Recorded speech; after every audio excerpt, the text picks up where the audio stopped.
You're listening to littlepodcast.com. Why you gotta take it there? Retake. This isn't gonna We're not talking about any integrity in We this are room. trying to exploit a generation. Ever tell you about that time when I paid for Chinese food with the DVD? The grease is the gravy. You guys playing footsie over the table? No, yes, that's irrelevant. I can smell Pepto-Bismol from here. It tastes like an antacid tablet. Why are there so many Draculas everywhere? No, there's vampires everywhere. Welcome to Born in the 80s, episode 168. I'm your host, John Rowe, joined by my co-host, Adam Ham. We are gathered here today to talk about a podcast. Podcast by the name of Born in the 80s. Thades? Born in the 80s. Huh. How's it going, Adam? What's been going on? It's good. I'm not gonna start with the rant this time. It's been going good. Been busy? Yeah, ish. How was the week? Been catching up on the shows. Catching a little up. bit behind, yeah. A little bit behind. What's getting you On behind, the podcasts. Adam? I was actually a little behind from going to Wisconsin. Oh, visiting. Yeah. Just kind of float over into the week. How was the visit? How was returning to the homeland, Oh, it was good. the promised land, the land of cheese and beer? I got to see cool people I don't get to see very often. Like Lauren and Tyler and Lance and you. Awesome. Yeah. Thanks And- for putting me last on the list. It's Well, good. you know, you come down here sometimes too. That's true. not an exclusive. That's true. You see me more than you see them. Exactly. I'm tired. You're tired of me. I wouldn't say that. Okay, I get it.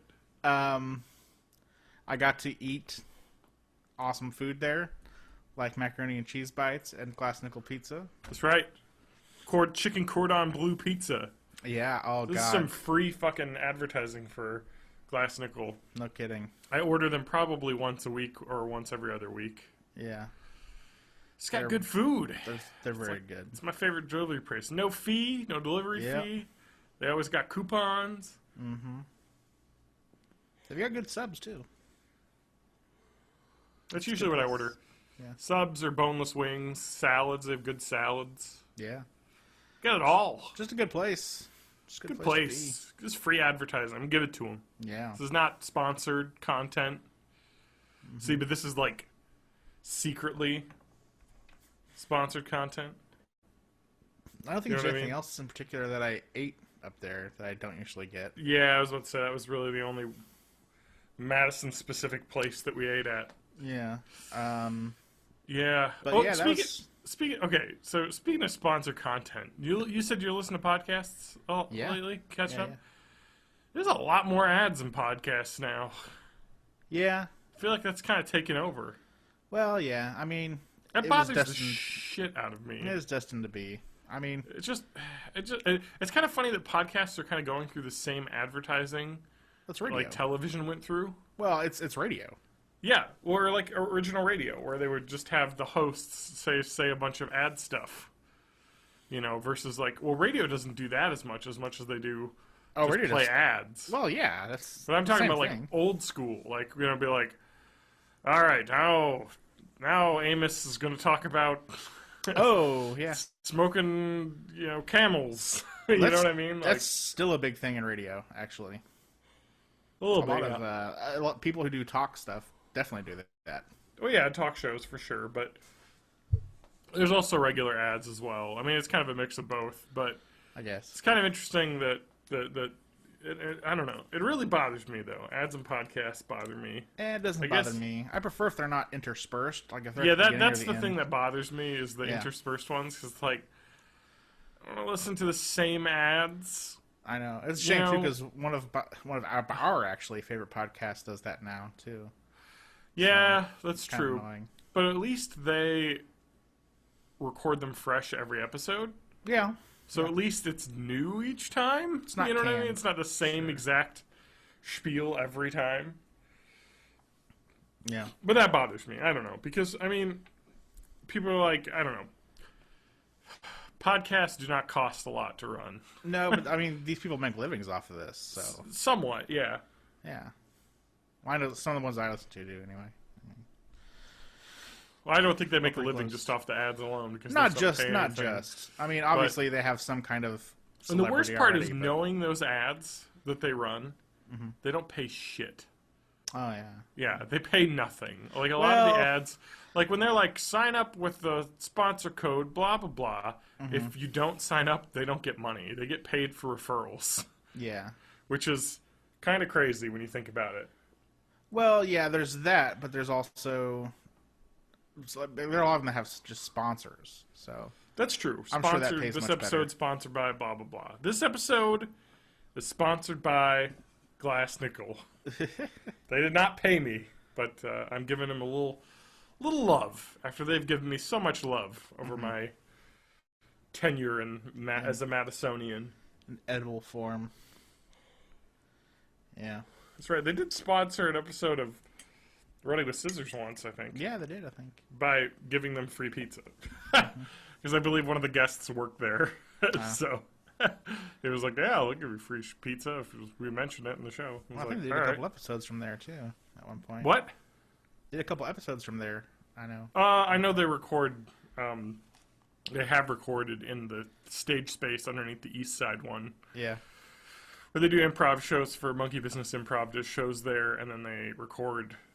They have like a little stage space, so you could totally record something down there. It's like That's cool. probably could fit like 15, 20 people down there. It's pretty cool. Nice. Little basement. It's a nice little theater. Monkey Business is pretty cool. They got some cool peeps. Yeah. So there's a little ad for them too. Yeah. Yeah, man, I wish there was better improv stuff in Madison though.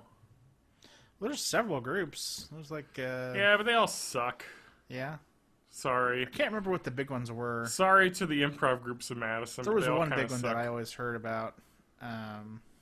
Which one? Was it Monkey Business? Was it No. Atlas Improv? It was Atlas. That's what Yeah. it was. So Atlas Improv is interesting, and I have a somewhat weird history with them. Yeah. Like, I don't know. I'm sure they're cool, but they have their own space, which is nice. They have their own little theater on East Wash. It's kind of near where we went to see Tyler's show. It's just a block up from there. Yeah. But the problem, I guess, the problem I have with the Madison Improv groups is that they kind of sell their groups. They're doing the Second City model. They are, where it's like, hey, take our classes Oh yeah. Yeah. and then join our group. You know what I mean? It's like Lauren auditioned for them, and then like they were like, hey, you should take some of our classes, and then maybe you can join. And I was like, all right, no. I've been doing this for like 5 years. I don't need to take any classes to do this. Like, I don't know. It's just kind of weird. It's like, really, God. And Atlas has some other issues too, because they I think they make their improv people sign exclusivity contracts. Like, Yeah. you can't perform with other groups or anything. That kind of makes sense. I mean, It does, but they don't get paid. So Atlas really? yeah. So Well, that doesn't make sense then. no, it's kind of like no. If you're not gonna pay me, that I know that there were a few people that did stand up comedy as well, and they were like, you can't do stand up if you're with us, and like, fuck you, and they're like, all right, fine. It's like, yeah, dude, seriously, Yeah. like you can't tell me not to do something that's like adjacent to improv comedy. You know what I mean? It's Right. not exactly improv. It's just myself. No, I don't know. Monkey Business seems cool too, but they have a kind of a group, but then they like teach classes too. You know, it always bothers me. It's like I don't know, teaching improv classes. Like with the big places, like Second City and Improv Olympics and Upright Citizens Brigade, all those places, UCB. Like they teach, or the Groundlings or whatever, they teach classes there, right? But those are like real pros, Oh yeah, Like, totally. real people, and then not that the people here aren't like real and professional, but I mean this is like this is like AAA ball in Madison, you know? Yeah, yeah. Like the minor leagues. It's great and cool, and you get exposure, and you meet some real cool people and learn stuff. But like, you're not going to get exposure unless you go to those big places. Right. And you're not going to get, because those big places, you take the classes, but then you meet people in the classes, and you form groups, and then you end up performing on the main stage in Chicago, where people actually, people actually see you there. Like in Madison, people will see you perform, but it's the same people that always go to the improv shows. You're not you know going what to I mean? scouted from. Well, it's not even that. It's just that, like, in Chicago, you have tourists that come to see shows. You know what I mean? Like, oh, we got to go see a Second City show. We're in Chicago. It's an attraction, yeah. Whereas, like, in Madison, it's not really an attraction. It's more of, like, a local group scene kind of thing, you know? It's just not big enough of a city to support a real, like, scene like that. You know, there's great people. I don't know how deep I want to go into this, but, like, I always felt weird about, like, theater and artistic communities kind of like that because... Oh, I agree. 100%. For one thing, they give you, like, a ton of support, which is great. Yep. There's lots of awesome, amazing people in them. Yep. But also, a lot of times, they kind of feel like a circle jerk. Yeah, this is 100% the way that it happens, though. Yeah. It's like, oh, like one thing that bothers me is that there's the Madison Area Music Awards. Yeah. The Mamas, as they're called. Mm-hmm. And you have to pay to vote. Yeah. So they get money to put it on and run it by having fans of performers pay to vote. Yeah. You know? So it's like, oh, you pay $15 to vote, and I think they have some of it goes to charity or something. You know what? Honestly, I'm not an expert on this, so I don't want to, like, completely throw that organization under a bus. Right. But it always just feels like it's like, really? Like, I don't know. You're just all kind of like supporting yourselves, and it's just artists watching artists, you know? That's kind of the thing. Like, you get into this position where it seems like, I don't know, my goal whenever there's I no was in that kind of thing was, wide-ranging... Exactly. I always wanted to, you know, be famous or whatever. I wanted to act in movies or TV or you know, on Broadway or something.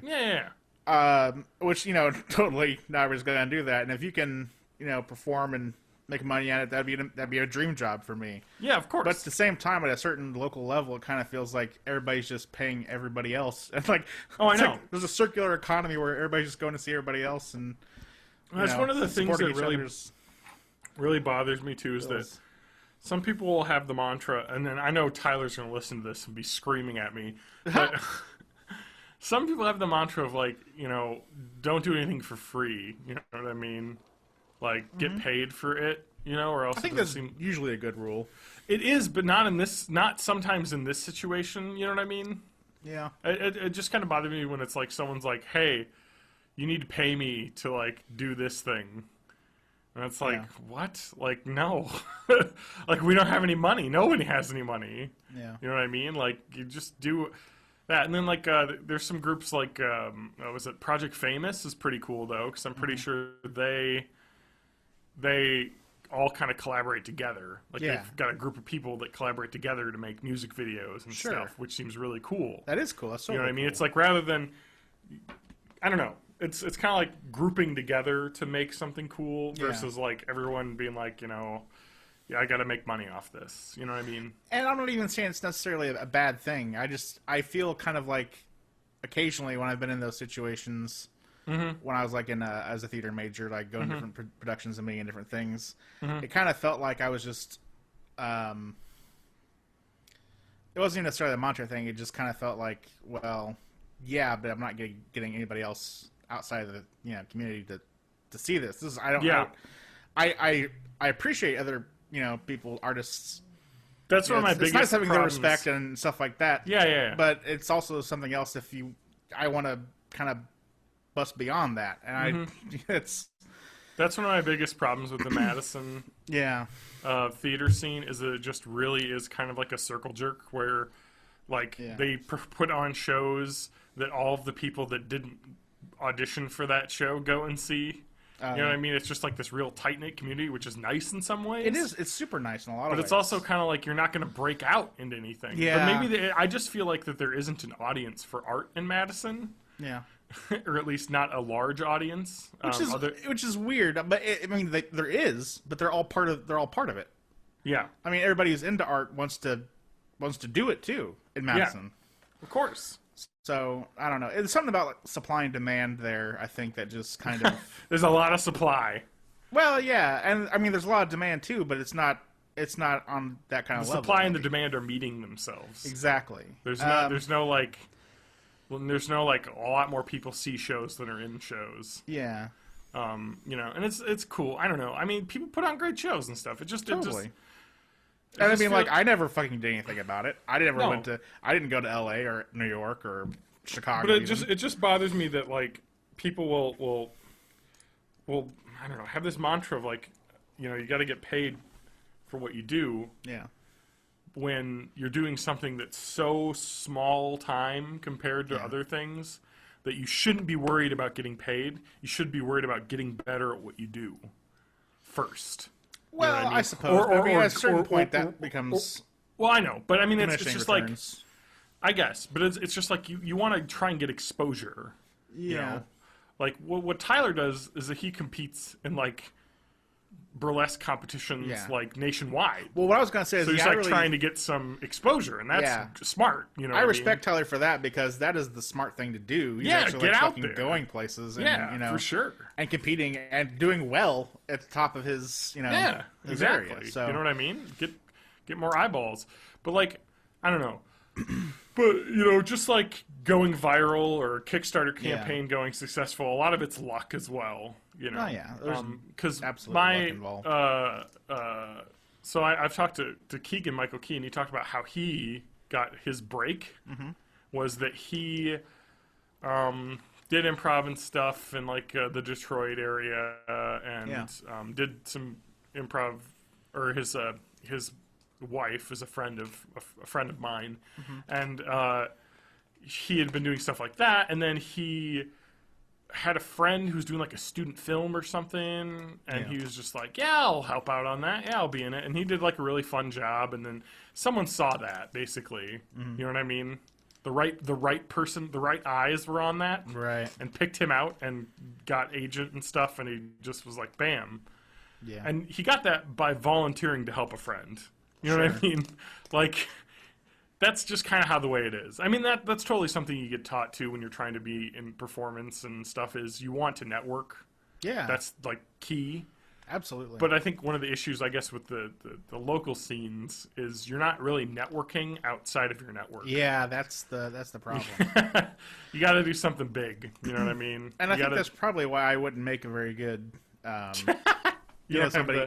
You have the networking skills? Yeah, I mean, that's the thing. Like, I'm much more content to, you know, sit at home and watch TV than I have to go out and actually, that's fair enough. Grab, you know... Yeah, so you can become a critic. Yeah. Which is not what I want to be, so... I'll stick with computers, maybe. Hey, computers are all right. They pay the bills. No. You get to do the podcast. Yeah, well, that's the nice thing about the internet, too, is, I mean, the internet opens up your... That's what I love about doing this podcast. I mean, it also opens up the supply, too. Whatever the fuck I want. No, yeah. And, like, the funny thing is that someone said this on a podcast I was listening to, but, like, you can say whatever the fuck you want in a podcast. Oh, absolutely. Because, like, you know, we talked a little bit about the guy from The Daily Show and his tweets being taken the wrong way. He would have said that shit on a podcast, no one would fucking know. Probably. You can't search the text audio of a podcast. It's not indexed. Unless everybody's putting transcripts up. Which nobody is. Nobody does that, because it would be insane. And if someone who does do that, you know, God bless you. But it's not the typical thing that gets done. No. I don't know. It just seems cool. And I love doing this, and that's why I do it. I don't do it because a ton of people listen. Yeah. I would say a bunch of people listen. I would not say a ton of people listen, but it's enough for me. I don't give a shit. I do it because I love doing it. That's the important part. You know what I mean? Totally. And that was something I was taught too. Keegan gave a really great talk about that. He was like, do what you want to do. Yeah. Like, don't you know what I mean? Like, do what you enjoy doing, but don't hamstring yourself with concepts of what you need to be doing, but do what you enjoy. Do what you're passionate about. Ugh, if only. And but that would be nothing for me. Adam, your passion is to become one of those characters from Wall-E. Yeah, sitting in an awesome chair, floating around, drinking a cupcake. What I want to be is independently wealthy. Independently wealthy? Yeah. So what you need is to win the lottery. Yeah. That's your passion. So what you need to do is figure out a way to rig the lottery. Ah, there we go. That wouldn't be illegal. Yeah. I don't know what... You could be like that guy that was on What's his name? We talked about that a couple weeks ago. Oh yeah, the whammy one. Yeah, the whammy guy. The whammy guy. Captain Whammy. That's his name. Good old Captain Whammy. Press your luck. Press your luck. That was the game show, and learn a way. He figured out a way to break that game. Too bad for him. It was in the 70s, and no TV shows gave out any good cash rewards. Yeah. Well, you know what's crazy is that you have these people use these ads now for DraftKings, single day fantasy leagues. Yeah. Which is kind of like a new thing, and guy won $1 million. I know. Yeah, he won $1 million because he bet $400,000. Yeah, that's how you won $1 million. Oh, he made all this money. It's yeah, because I saw a special on Real Sports that was really interesting about that. And by the way, if you're not interested in sports, people, I understand, but the show Real Sports is fucking incredible. It's so good. And so they talked about this guy who did online fantasy leagues.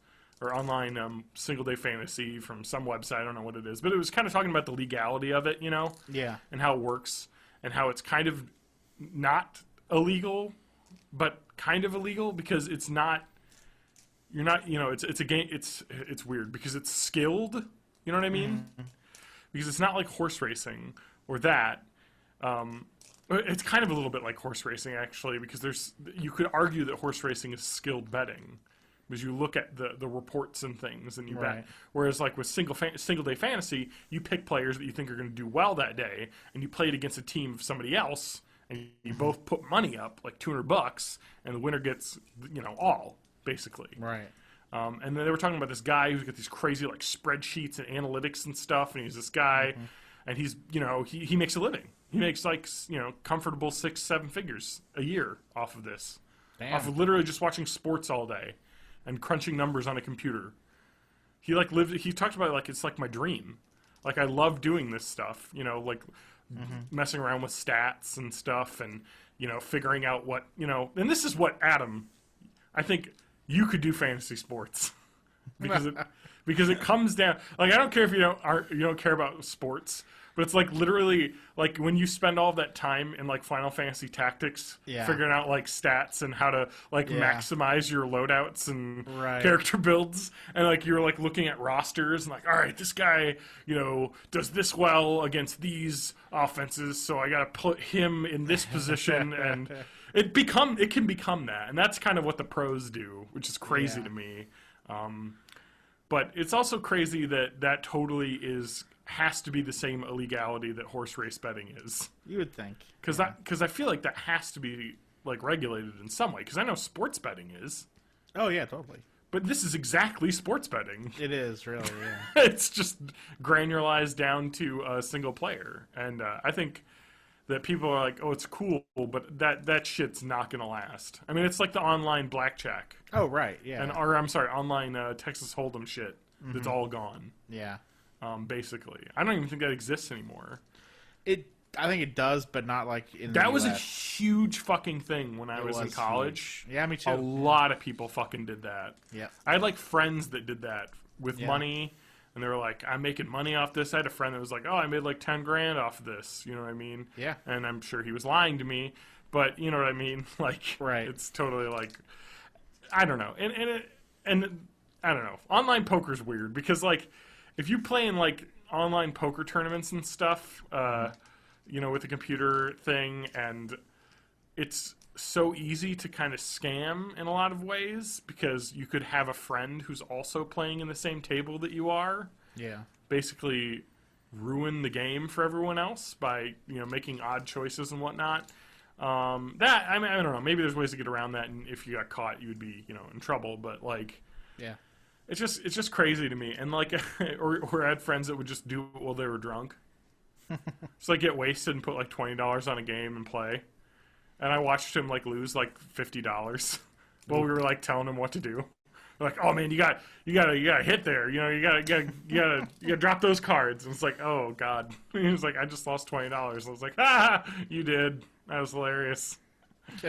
The seeds of the misery vampire were being sown at that early of an age. Yeah. Back when I was good junior in college.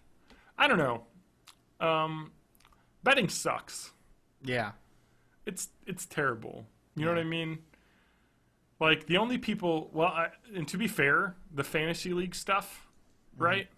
Betting or sports betting is probably the best betting to do because you can use your actual knowledge, of things to make, informed choices. Because, like, you'll have yahoos that want to bet for their team, and that all gets thrown into the, the odds.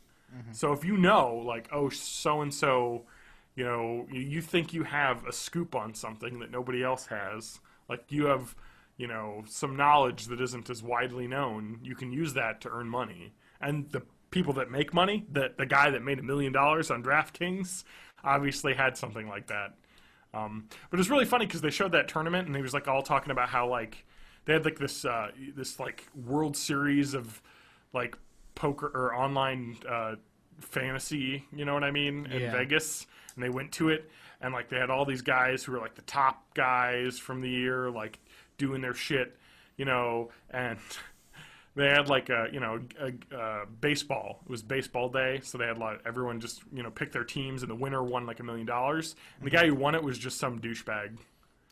He wasn't like one of these like guys with like a laptop and analytics. He's just like sitting there drinking a beer with his friends, and he's like, I always bet on this guy. I had a feeling about this guy. You're like, oh my god, this is the exact opposite of what all of these like analytics guys were preaching about how they can, figure out, because I got this spreadsheet with all these figures that gives me the edge betting wise. I don't know. So that's what you need to do, Adam. You just cut your teeth on fantasy sports and then use your massive JRPG analytical statistic knowledge to cut into, the stats of sports and stuff. Yeah, that's the problem, though. It's still sports numbers. I know the numbers were dirty sports numbers. Dirty sports numbers? Yeah. What if there was like an online program, Adam? Yeah. That could turn all of those dirty sports numbers into like an online game? God, that'd be fucking awesome. How fucking... Dude, this is John's venture capital idea of the week. So you're going to take all of like... Let's just take baseball. So because batting average is a pretty easy thing to do. And you change like batting average into like critical percentage for like hits, and then on base percentage is like your accuracy and all these different things, and then you just have like combats that happen that are actually the games happening. You know what I mean? And you're like, oh shit, because baseball is so statistics driven. That that the averages tend to work for an entire season usually. Sure. So you can make informed decisions. So if we could just like slap down like a fucking JRPG template over those numbers, and then have you each like day set your squad of your player of your adventurers to go fight the other team with their stats. That actually sounds like a lot of fun. I know. Like, I just need somebody like to build that overlay, Japanify the names, and like give people classes. Positions. Oh yeah. And, you have your pitcher is your like archer. Your archer. Yeah. You have your batters are your your warriors. Right. You got the closing pitcher who's like a mage. Who has the highest strikeout percentage, which would be like highest kill ratio or something. Right. Dude, man, that's it. I'm a millionaire. I'm just spouting off these venture capital ideas. Yeah.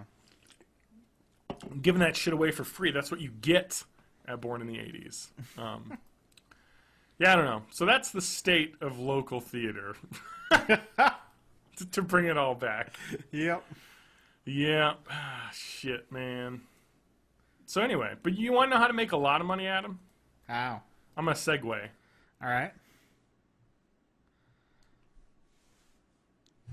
How do I make a lot of money?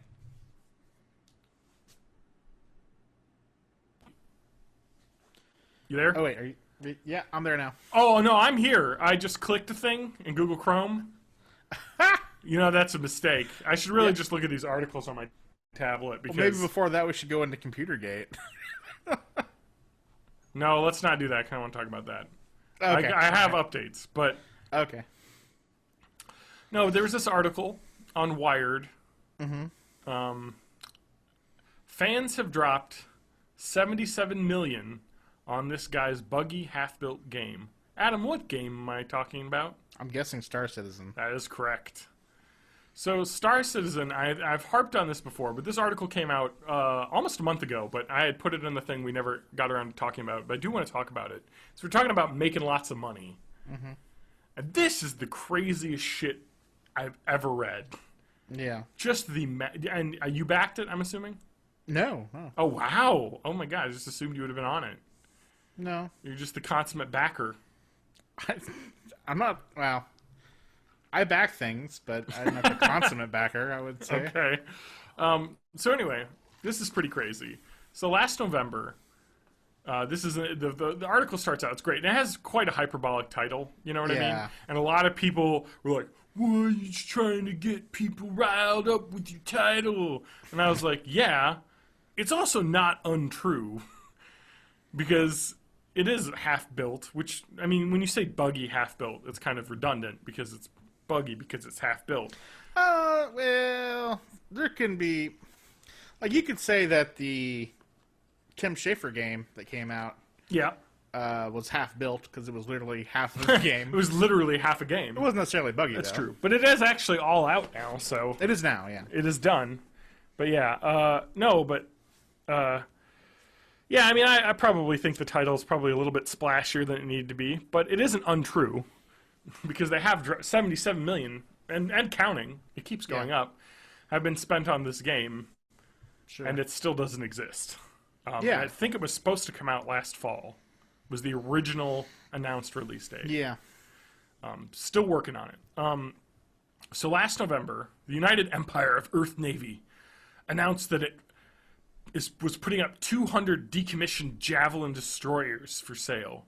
Each 1,132-foot long spaceship had the sort of amenities your interstellar mercenary finds hard to resist. 4 thruster, 12 maneuvering thrusters, an armored bridge, private quarters for a captain and executive officer, 6 cargo rooms, general quarters for 23 crew members, a hangar big enough to accommodate a gunship, and a lifetime insurance policy. Nice. The document announced that the Javelin's impending sale took pains to stress they were fixer-uppers. They're battle-hardened, somewhat worse for wear, and have been stripped of their weapon systems. Thus, any would-be buyer would have to shell out extra to equip them with guns. You know, in-game. You're basically getting a blank ship that you're going to be able to put. The asking price for each ship, Adam? Not in space bucks. Yeah. $2,500. That's awesome. That's for a real spaceship. $2,500 sounds pretty cheap. Adam, it's not a real spaceship, Adam. What? It's a spaceship in the game of Star Citizen. Oh. All right. But it's $2,500 real dollars. $2,500 real dollars for a fake spaceship. For a fake spaceship in a game that isn't out. Okay. That doesn't quite exist yet. I see. Adam, you want to know how long it took the 200 decommissioned Javelins to sell out? Probably a while. Less than 60 seconds. Wow! That's the sale brought in $500,000 for the game company behind the game Star Citizen. Okay. So this is the business model that they have right now. Apparently it's a good one. It is, apparently. So it is a Kickstarter that has gone past Kickstarter stage, but you can still go to the website for Cloud Imperium Games for Star Citizen, and you can buy, like, starter packages. You can buy ships, basically. So when the game comes out, you'll have that ship that you paid money for. Sure. You'll be able to get the ships in-game, right? But this is supposedly like an online MMO space exploration game, right? Yeah. And so if you're paying this money, this real money to get this, you're going to be one of 200 people playing that game that has that awesome ship. That's cool. It does seem really cool. You know, I had nothing but money to burn. Maybe. If you had $2,500 to burn, well, see, the thing is, that's something I would spend on if I was rich. But even if I was rich, I wouldn't spend on it if it didn't exist yet. I might. The game's not out yet. I mean, if I'm rich, I'm not good with money. I might do that. It just seems a bit far. I don't think I'd spend that much. I even think I would balk at that because you and I aren't the type of rich person who is never not rich. You know what I mean? Because like someone who's always been rich is like $2,500. I didn't even get that much. You know, I got like half that in Christmas gifts every year. When I say rich, I mean real rich. Like no, I know. That's what I'm saying. Like if I were, but I feel like I still would have my deep down middle class upbringing. Oh fuck me! No way. This is why you would not have money if you were rich for very long. No, I'm talking real rich, like Hilton rich. You're talking like billions. I would totally spend $2,500 on this. You're talking like so you're talking like the Wall Street investment banker. Yeah, like I don't want to get on an income inequality rant right now. Like my pants cost $2,500. That's what I'm talking about. I don't want to get on an inequality rant right now, but it blows my mind to think that there are people right now that have money like invested in companies and things that make more money by just owning money. Yeah. Like to the point where they can't spend it as fast as they're making it. I know, right? It's fucking insane. It's fucking awesome if I were It doesn't seem real. It doesn't I don't feel like a system should exist where you could do that. Ugh. But apparently it does. Part of it. Yeah, you know, I own part of a company. Great. I own part of a bank. Yeah. Less than 0.5% Yep. of 0.5% of a bank. I get dividend checks. Yeah? Yeah, no. Are we talking do. Spaceship money here? I do. No, we're talking, I'll say probably a 20th of spaceship money a year. Okay. I don't even know if that math checks out, but it's not nearly enough to get that. It'd have to be decades before I'd have enough bucks to buy a Javelin, and I couldn't because it's already sold out. Mm-hmm. But they're selling scarcity here. You know what I mean? On a game that doesn't exist, Adam. Yeah. That may never come out. Uh-huh. It blows my mind. You know what blows my mind? Nope, no. We're not getting off this. Okay. I heard your segue voice coming in. No, I wasn't segueing. Oh, okay, continue. They have 77 million from 770,000 backers, which I guess means the average is like what, $100? Yeah, that's a lot. Yeah, for average. Yeah. That's... Well, the intro backer level for like the first basic spaceship and like get the game is like $40. Yeah, but I mean, still, you're thinking on average people are spending more than that. They're spending more than twice that. So they've got like Star Citizen. The game as it exists now is a hangar that your ship can be in. So you can like walk around in your ship and look at the model and stuff. And then there is a dogfighting simulator that you don't play with your ships. Okay. You just play with like the dogfighting game ships. Okay. But their website is some next level shit. Like it is all just ads for spaceships done up like awesome, like Ford F-150. This is the Freelancer. It'll haul your cargo with no trouble. Like, you know what I mean? Like fucking ads for ships, for fake spaceships that are awesome. Like the ads are awesome. I love watching all this cool shit. But it's also like selling a promise of a future of a game. Yeah. That may not be what it's going to live up to. And hopefully it does. And if it does, I will buy the shit out of the game. And that will be awesome. But I want another Freelancer. Like that was that's awesome what game. They're trying to build. I mean, maybe. Like but there's different ships you can buy here. Like there's the Mustang Delta, 65. That's not too bad. Aegis Dynamics, $90. You got the Interplanetary Cutlass, $100. The Anvil Gladiator, $165. Damn. Yeah, you got all these different like lower level ships, But it's crazy because I would love to live out my dream as a child, and this was always my dream as a child, to become Han Solo. Sure. To be that, smuggler riding on the fringes of space, getting past the bad guys, cutting through the authority, making my way in the space world. Today. That would be incredible. Freelancer. Takes everything you got. The game Freelancer, and there's a couple other games that have been like that, was like 80% of that. That was great. Well, see, the thing that worries me about this, and you're already like making me nervous, is like I gotta get in on this because what if I don't? If I just buy the game afterwards, how am I gonna have a cool ship? Like, am I gonna be able to fuck get that cool ships? shit. No. I'm taking because there's ships that aren't resource limited. Yeah. Because you'll start off with a basic ship, but that's what I want, man. Isn't that what you want in your game? You want to start from the fucking bottom. Well, yeah, but will I ever get a cool ship? Way up through gambling, card games, winning ships? You know what I mean? Like that's the shit you want. Fucking Han Solo didn't get gifted a fucking $2,500 fucking decommissioned spaceship. You know what I mean? This is pay to win. A card game from Lando.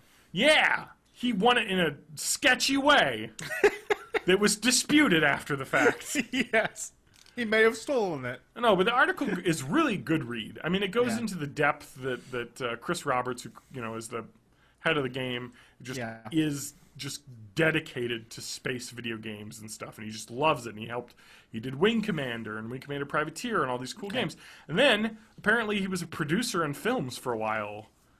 He did the Lord of War, the Punisher. Which one? One of the Punisher remakes. If it was Warzone, then okay. No, I don't think so. But anyway, he wanted to make another space sim. You know what I mean? Yeah. I just hope it's like not so much Eve as it is like Freelancer. It's Freelancer. Trust me, that's their goal. They want it to be you pilot your own ship. That ship been out. Help make it better. No, they've got enough money. Oh, they have $77 million, which is a lot more than a lot of game companies do to make games. So, yeah. Anyway, so let's talk about someone. Okay. Wolf Knight, which is a sweet name. That is an awesome name. 39-year-old IT professional. Wait, hold on. Is this Knight? Is it N-I-G-H-T or is it K-N-I-G-H-T? K. Oh, fuck yeah. But his name is spelled with a U. Wolf. Oh. Still, though. Still Wolf pretty Knight, badass. Dude, I'm just going to say this. That guy's call sign needs to be like Wolf. Yeah. Like fucking Night Wolf. But with not awesome. like K. Yeah. You know what I mean? But like just Night Wolf. Dude, fucking awesome call sign. Just saying that right now. You know, I doubt he took it. He probably took like Brony Fan 29 or something. But I'm sorry, I don't want to throw this guy under a bus because he could find me and beat me up. Because he is a 39-year-old IT professional from Madison, Wisconsin. Oh, really? Yes. Okay. His online handle is Accelerath. Yeah. Yeah, I know. You went for a pun there, buddy. Why would you make it up like that when your name is fucking Night Wolf? Your name Night is Wolf in it. Yeah. And Night. You could be the fucking Night Wolf. Yeah, totally. I would be Night Wolf. That would be it. Yeah, with a U. Yeah, of course. Sure. Yeah, and it would look awesome. You could have a sweet logo. This is what I would... Well, anyway, so I don't want to cut his story off, but let's go into this. Knight's first backing level. So he lives with his wife and 2 cats. Doesn't have kids. You know what I mean? Yeah. Loved the original Wing Commander. He loves space games. You know, he's really excited. It's like Tolkien coming back from the dead, basically. You know what I mean? I love space shit. Finally, someone's making a space game. Right. His first backing level, $250. Rear Admiral. Early access to the game. This Constellation spaceship you'll be able to operate in the game once it exists. He purchased another spaceship, the $300 Van Duel Scythe. Ooh. By the time the Kickstarter campaign... So he's in for $550 at this point. Sure. Before the campaign's ended. You know, he's an enthusiast. He wants to support this game because that's great. You know what I mean? Yeah. You got the disposable money. Honestly, $500 to back a game that's going to cost $40 when it comes out, or $60, seems a bit much to me. Yeah. I mean, honestly, I would just say... But then again, that's me. I'm pessimistic for Kickstarters, but I would say going into the new things. But anyway, they kept accepting money, kept rolling out new ships. Sure. You know, you got your M50 Interceptor, $85. The Seafarer Tanker, $175. The Interplanetary Caterpillar, which sounds weird, $225. A Heavy Bomber for $250. Gamers like Knight didn't hesitate to snap them up. He said, I got the Pokemon complex. I have to buy them all. He's got to catch them all. They put it out there, I buy it. Knight was one of the 200 people that bought the $2,500 Javelin Destroyer. Oh my Jesus. Really? Why not? You know what? A month later, he upgraded to the Special Wing Commander package. The VIP package. Just $10,000. Whoa! Which includes 44 ships and access to a private in-game VIP spaceship lounge called the 1 Million Mile High Club. Uh-huh. He's declined some of the other perks he's earned, such as the chance to spend a day with Chris Roberts. He has better things to do, Knight says, like finish the game. No, he doesn't, actually. If I spend $10,000, he's talking to me for an afternoon about what I want in the game. Yeah. And you're right. The average Star Citizen backer has contributed $96 at this point to date. And, of course, maybe it's gone up since then. But do you want to know what Knight's total investment is? Lay it on me. $22,500. Shit, son. $22,500. You could buy a brand new car. Yeah. You could buy a brand new car. That's like half of what I earn in a year. Yeah. Anyway, no regrets. I'm a professional. I'm married to a professional. I have no debts, so I have resources to put, and this is what he says, resources to put into my hobby. Yeah. You could spend this much restoring the car, and I know people that have $3,000 paintball markers. Ooh. You know? Sure. Yeah. True, I guess. Those are real things. Yeah. This is a wish and a promise that you've invested $22,000 into. I guess. I mean, this is the issue. I just want to say, Star Citizen is just, you know, like, there's crowdfunding. Star Citizen is just is like scraping that line of sketchiness that bothers me. Like, it is like they are taking a lot of money from people. This seems less sketchy to me, both because they are taking so much money and because there seems to be some pedigree. What is that? He made games in the 90s. Well, yeah. I mean, come on. Oh, anyway, so you know what? All that money spent by Knight and hundreds of thousands of other backers made the work going at Cloud Imperial Studio in Santa Monica, California. You know, building awesome high-end PCs for people to build the game on, flight sticks, all sorts of great stuff. You know, basically 4 studios working on the game. So this money is being spent on the development, apparently. You know what I mean? Yeah. 320 people working on the game. I would expect it to. That's a lot. That's probably more, I think, than when the Mass Effect 3 almost. Yeah, so one studio is working on the dogfighting module. Another's working on a run-and-gun shooter game, which is fucking insane, Adam. Did you hear that? Yeah. They're working on a first-person shooter part of the game. Yeah. I think that's part of, like, the stretch stuff, wasn't it? Too far. I think it was one of the stretch things. Like, focus on the space parts first, because that's what I want to work. Another is building the World of Warcraft-style MMO part of the game. The idea is they'll all be stitched together into a single project. The ultimate be-all, end-all science fiction masterpiece. Mm-hmm. Yeah. So anyway, apparently he sat in a scrum that they had, a video scrum with all the different studios. And they had a cut of a new commercial. You know, they're talking about the awesome spaceship commercials and stuff. Ad is being produced by the effects shop that worked on Battlestar Galactica and Firefly. You know, but they literally, right here, they're spending your backer money on ads to sell more ships to earn more money. Yeah. It seems like, but the issue that I have is it seems like they're spending their development, or at least some focus, on earning money. That part of their development plan is to be earning money while they're developing. That makes sense, though, to me, because, you know, for things like making games, you have to have, like, constant money drains, like employees, like buildings, and, like, the power that goes to them. So, like, I can understand them wanting to have, like, a flow of incoming to kind of make sure they can spend the big chunk on the actual game. You want to set up some money flow so you can, offset some of the overhead, I think.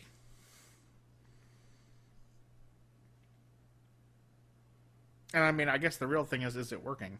So. And you know what?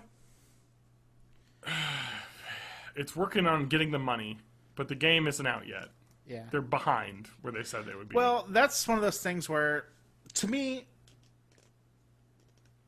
maybe this is probably just me, but like, for these Kickstarter things, I really don't care about the timelines they put out. I never believe the timelines they put out. Yeah. It always takes longer. Oh, I know. I backed a PC version of Star Command. Yeah. I don't think I've ever had a Kickstarter that actually, like... I backed a PC version of Star Command, which is an iOS and Android game. Yeah. They did a second round of Kickstarter funds for this. I put like $10 or $20 into it because it looked cool. It was kind of like a spaceship exploration management game where you would like have different, it was like being a Star Trek ship manager simulation kind of thing. It seemed really cool. I put $20 in, whatever. Still not out. It's been 3 years. Yeah. They have the iOS versions out, but the PC port isn't done yet. So actually, they gave me a copy of the Android version when it came out. So I got that, but the PC, the version I got with the making of booklet and all this cool stuff, still not existing. Right. At this point. But the Wolf Knight is more clear-eyed. Mm-hmm. Some people think I put $100 in this game, you owe me this and this and this. He says, no, your $100 entitles you to just as much as my $22,000 does, which is zero. Yep, you gave them money to make this game. You're not buying anything. It's a donation. Absolutely. That's true, but they're selling ships with ads like you're buying a spaceship. You know what I mean? Yeah, it's this facade of help us make the game by giving us money, for stuff, but they're like selling it as like you know what I mean? Like it's like saying, oh, I'm giving them this. Like for that Star Command thing, it was like, oh, I'm going to give them $20 for a copy of the game when it comes out and a booklet and like a soundtrack thing, whatever, cool. Like this, they're selling you items in a game that doesn't exist yet. You're buying things. Like they're putting it as you're spending $100 to get this ship. But like it's not like a donation, though. You know what I mean? It is. Like any Kickstarter, it is. I know. It's Adam. I fucking know what it is. It's a Kickstarter. It's a donation. It's that. But they're selling it like they're selling you a ship. You know what I mean? Well, if they don't, you're not going to spend money on it. Yeah, because it's a fucking scam. It's not a scam. Dude, this game is never coming out. We'll see. I think it probably will. But yeah. So anyway, yeah. It's exactly. It's a pledge. You know what I mean? It's not. Yeah. It's not the game. So the hanger's out. That's cool.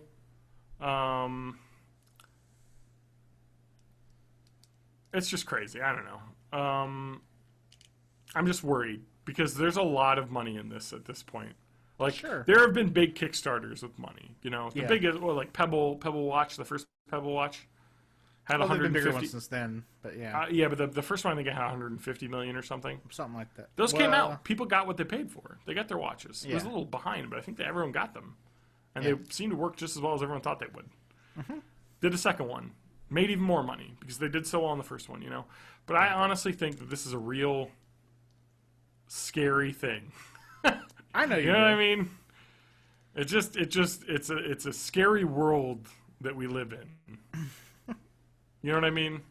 Yeah, but I mean, I think if you go into this like Wolf Knight does, then that's the way everybody should, and that's all you can. I don't think everyone should donate $22,000. No, clearly not. But I mean, with his attitude, you could donate $22,000 to a charity, and as long as you go into it eyes open. Oh, don't play that card. No, but I'm saying if you're thinking about all kinds of money, all kinds of bullshit that would better be used by charity, but but you're spending it on stuff. Yeah. If you think of it as a donation, then it's a donation. You know what I mean? Yeah. Whereas you're buying things that you're using, and if you think of it as a donation, it's no different. I disagree. Anyway. I agree that those two things are not equivalent, but I would say that at least with Kickstarter it's slightly more equivalent because it's something that doesn't exist yet. You know what I mean? But it definitely could exist. I'm not getting my blood back from it could. But I'm not getting my blood back from the Red Cross or well, it's a bank, Adam. You can always make a withdrawal. Yeah. I need that blood back. I got a loan. Anyway. I need to. Yeah, there's like fan podcasts, Tales of Citizens. It seems like their community is somewhat of an echo chamber against criticism as well. You know, they're like, oh. Well, you know, that's another one of those things that I think actually makes it more likely to happen when there's a strong community behind it and stuff like that. I mean, think maybe. There's more of a push to actually not have a bunch of crazy people who were really into it out for blood if you don't make it. Yeah, I guess. I don't know. Like, I probably won't donate to it, or, you know... This is what I've said. I have disavowed myself from Kickstarters of things that don't exist. Which is every Kickstarter. Not necessarily. Pretty much. No, like local bands and stuff. Okay. They put out a Kickstarter to pay for the pressing of the CD. And yeah. if I donate, I get a copy. That's like something that's already done, and I need to pay to receive it, basically. You know what I mean? Guess. Like there are different things that do that. You know, John, what I mean? what if there's a worldwide plastic shortage? And that's fine. You know what? Whatever. I'm supporting some local band, and it doesn't exist. Well, there you go. These guys are just supporting this guy. $77 million multi-corporation that's selling ships without finishing a game. Sure. Well, you can't say they're not finishing it. They are finishing it currently. Slowly, working yes. on it. They are in the process of finishing it. I want to see when I just want to see what their original. Well, I think their timelines have moved because, for one thing, I don't think they ever expected to get that much money. Well, more money means a bigger product, which means more work, which means more people, which means more time.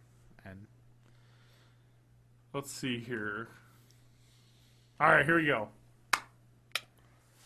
Digital Scout was the $30 backer reward.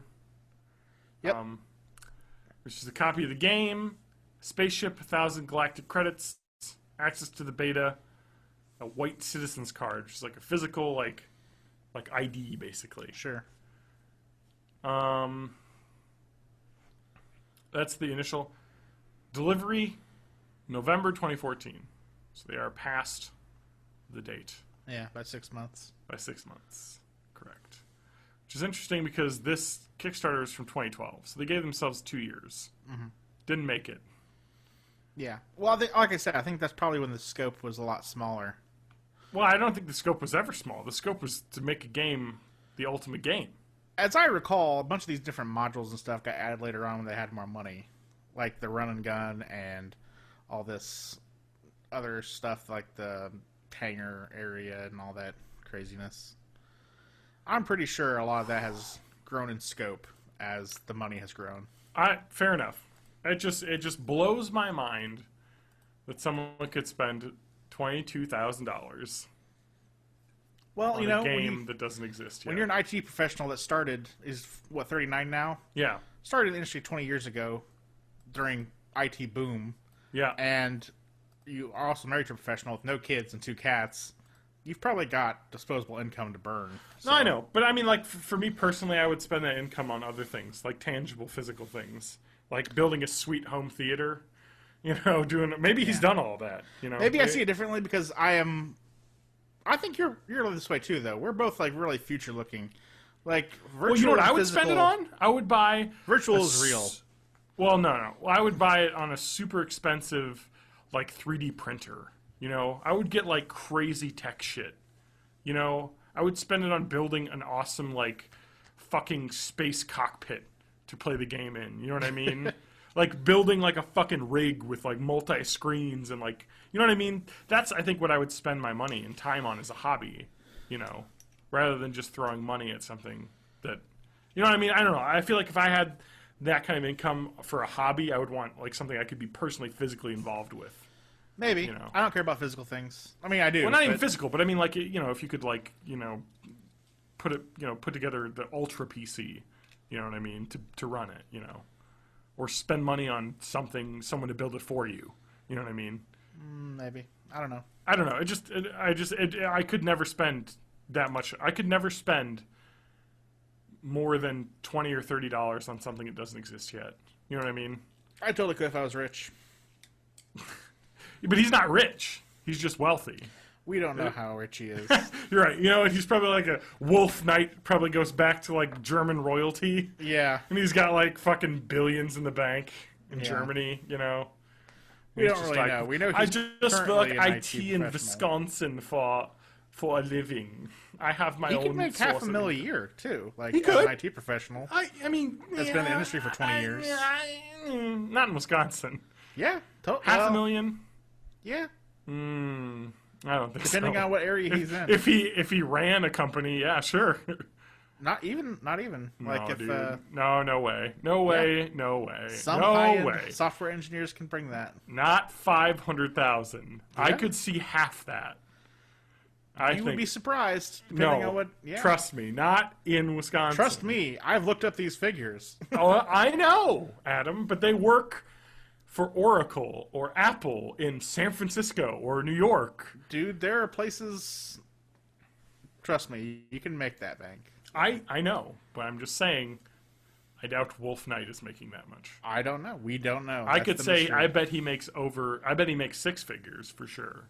Oh, he definitely makes six figures. You would have to make six figures to spend $22,000 on a video game. At least six figures. Oh fuck, dude. I don't know. I guess just the way I feel about things that I would have to like spend money on tangible things though. Like I would donate. Like if I was ultra rich, I would totally have backed it at maybe a $500 level. You know. But 22,000. If I was Rockefeller rich, maybe. Well, okay. Well, that's like if I was Rockefeller rich, I would fucking have a private jet fly me everywhere every day. Hell you know yeah, what I mean? Like, I would just be like, let's go to fucking Los Angeles to eat dinner. You know, with a fucking limo driving me there from the fucking airport. You know what I mean? Like, that's the shit I'd spend my money on. And I would, drop probably $1,000 on this game when it came out. Because I bet you'll be able to buy all of this shit when the game comes out. Because there's absolutely no way they're going to be like, all right, game's out, we're going to stop earning money. I probably can't get a Javelin. Well, but they'll release the Ultra Javelin that's newly been discovered. That's another $8,000. Well, I mean, this is literally the scheme of like the Farmvilles and the other free-to-play games where they like get their whales, Yeah. Like the guy who will spend $50,000 on Clash of Clans for some reason. I don't know. It's the same. It's genius. You know what? I'd totally maybe I hate it so much because I wish I would have thought of it first. Yeah, maybe. Oh shit. Star Citizen. Star Citizen. I just wanted to. I had to crack that out of the list. I know. I've been in there for a while. Because Kickstarters offend you. Every couple weeks, we've got to find one and just tell people how stupid they are for backing them. Yeah, I agree. Yep. No, but I think the reason why this one particularly irks me so much is because I fucking desperately want to play that game. I guess, yeah. You know what I mean? But I'm not going to spend money on it until it comes out. Yeah. But I know one thing I'm going to do when I get, to segue, my computer back, is I am going to buy, I feel like I'm going to buy, because I have a gift card that I still haven't spent that would cover this, but I want to buy the, what is it, the Cytec Rhino X52. Is it a flight stick? Flight stick, thruster combo, the two. It's $200 retail. Yeah. But it's like the fucking I read reviews, like it's the most badass, like, flight stick you can get, basically, other than the $700 one that they sell. That's, it's I think the Warthog or whatever it is. And it's literally the A10 Warthog, like the exact controls from it. Wow. With metal, all metal too. That one's like $600. That's no, too much. But they sell like a more plastic one that's like $200, but still really everyone's like, this is an incredible flight stick. Yeah, like the best one you can buy basically, for like $200, $150-ish.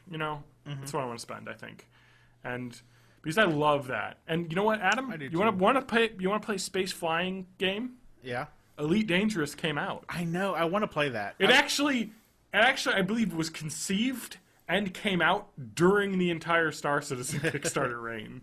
Yeah, it's a little more EVE Online, though. It's no. Well, you're still a single person piloting a single ship. But this is like a lot of, I think, space cargoing.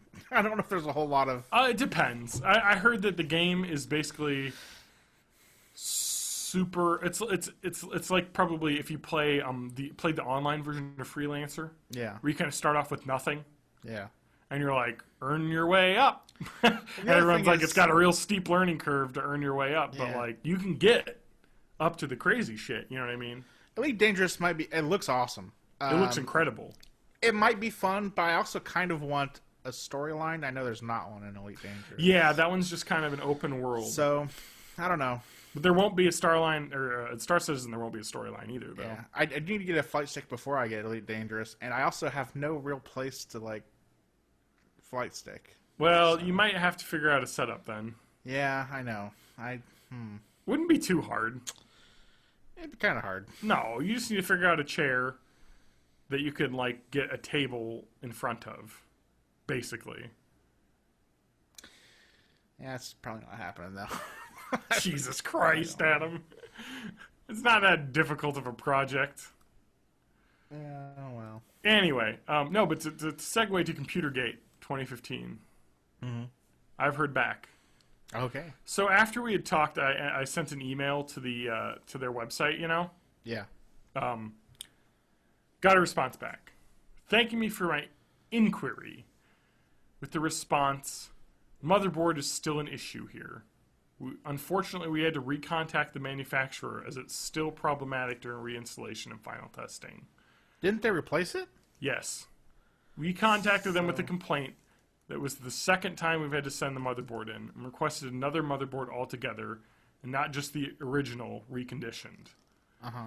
That was roughly a week ago now, and they're sending a replacement board before we send them the current board back, due to our doubts that they won't just send the same board back again. Yeah. So it sounds like fucking whoever manufacturer fucking PowerPC used is an asshole with RMAs and just sends broken ones back, basically. People send their broken ones in, and they're like, yeah, we reconditioned it, and they send it out, which totally fucking happens, dude. I know. Because I've gotten reconditioned products that were broken, like, out of the box. Yeah. You're like, what the fuck did you just send me? This is not a thing. So I guess they're dealing with that issue. So definitely see some results by the end of the week. That's good. That was 6 days ago. I haven't heard back. I do agree this could take an insanely long amount of time. Typical warranty process can take up to a month, maybe a month and a half, which is totally what I expected. Because I was like, it takes a fucking long time. Yeah. He says, yours is the 5th iBuyPower cyber power unit we've seen sent back in the last 3 months. We've been discouraging our users from ordering from those vendors. Yeah. It's unclear if they've been purchasing refurb parts in order to keep the cost down, like not getting you new parts in there to start with. I see. Lastly, he said if it comes down to it, we'll just purchase the board and attempt to square up the manufacturer if we don't see the product. So that's nice. They might just buy a new one and then say, hey, just fucking send us a check. Yeah. Because you can't send us one that works. We too would love to see this machine to be off our bench and into your hands. So I thanked him saying, I just want to know what's happening. You have to let me know what's happening. Because it's been so long. And I said, I know the mercy of warranty RMAs and waiting for manufacturer to send you stuff back. I just would like updates because it's taking a long time. Thank you for the update. Please let me know. Like, I know. Yeah. But 3 months is still too long. Yeah, it is. Too long. Should have been half the time. Because they obviously didn't take the issue seriously at first. You know, and didn't look at it very clearly at first. And now that they know it's an issue, we're now doing the wait dance that should have been initiated probably a month ago. Yeah. Kind of sucks, though. So sounds like the motherboard they got doesn't work. Yep. Video card is in, but the motherboard's not working now. Because the one they sent was probably having the same broken issue that the one I sent in. Yeah. And I know because I looked up my motherboard on Newegg, and a lot of 1-star reviews saying it has a massively high failure rate. Ooh. So whatever fucking PNY motherboard I bought apparently has been known to die a lot. Yeah. So I don't know. Sucks too because my brother has like the exact same PC. It's fine. Working fine. Of course. He's got the same TV as mine. No issues. Yeah. To be fair, my TV doesn't have those issues anymore, which is weird.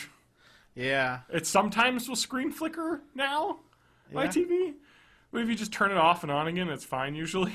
Weird. I don't know what's going on. I think that, like, there's probably a heating issue with my TV with the board. Yeah. And now that I've used enough that it's warmed up enough that the connections aren't, like, warming up and cooling down anymore and changing. Yeah. You know what I mean?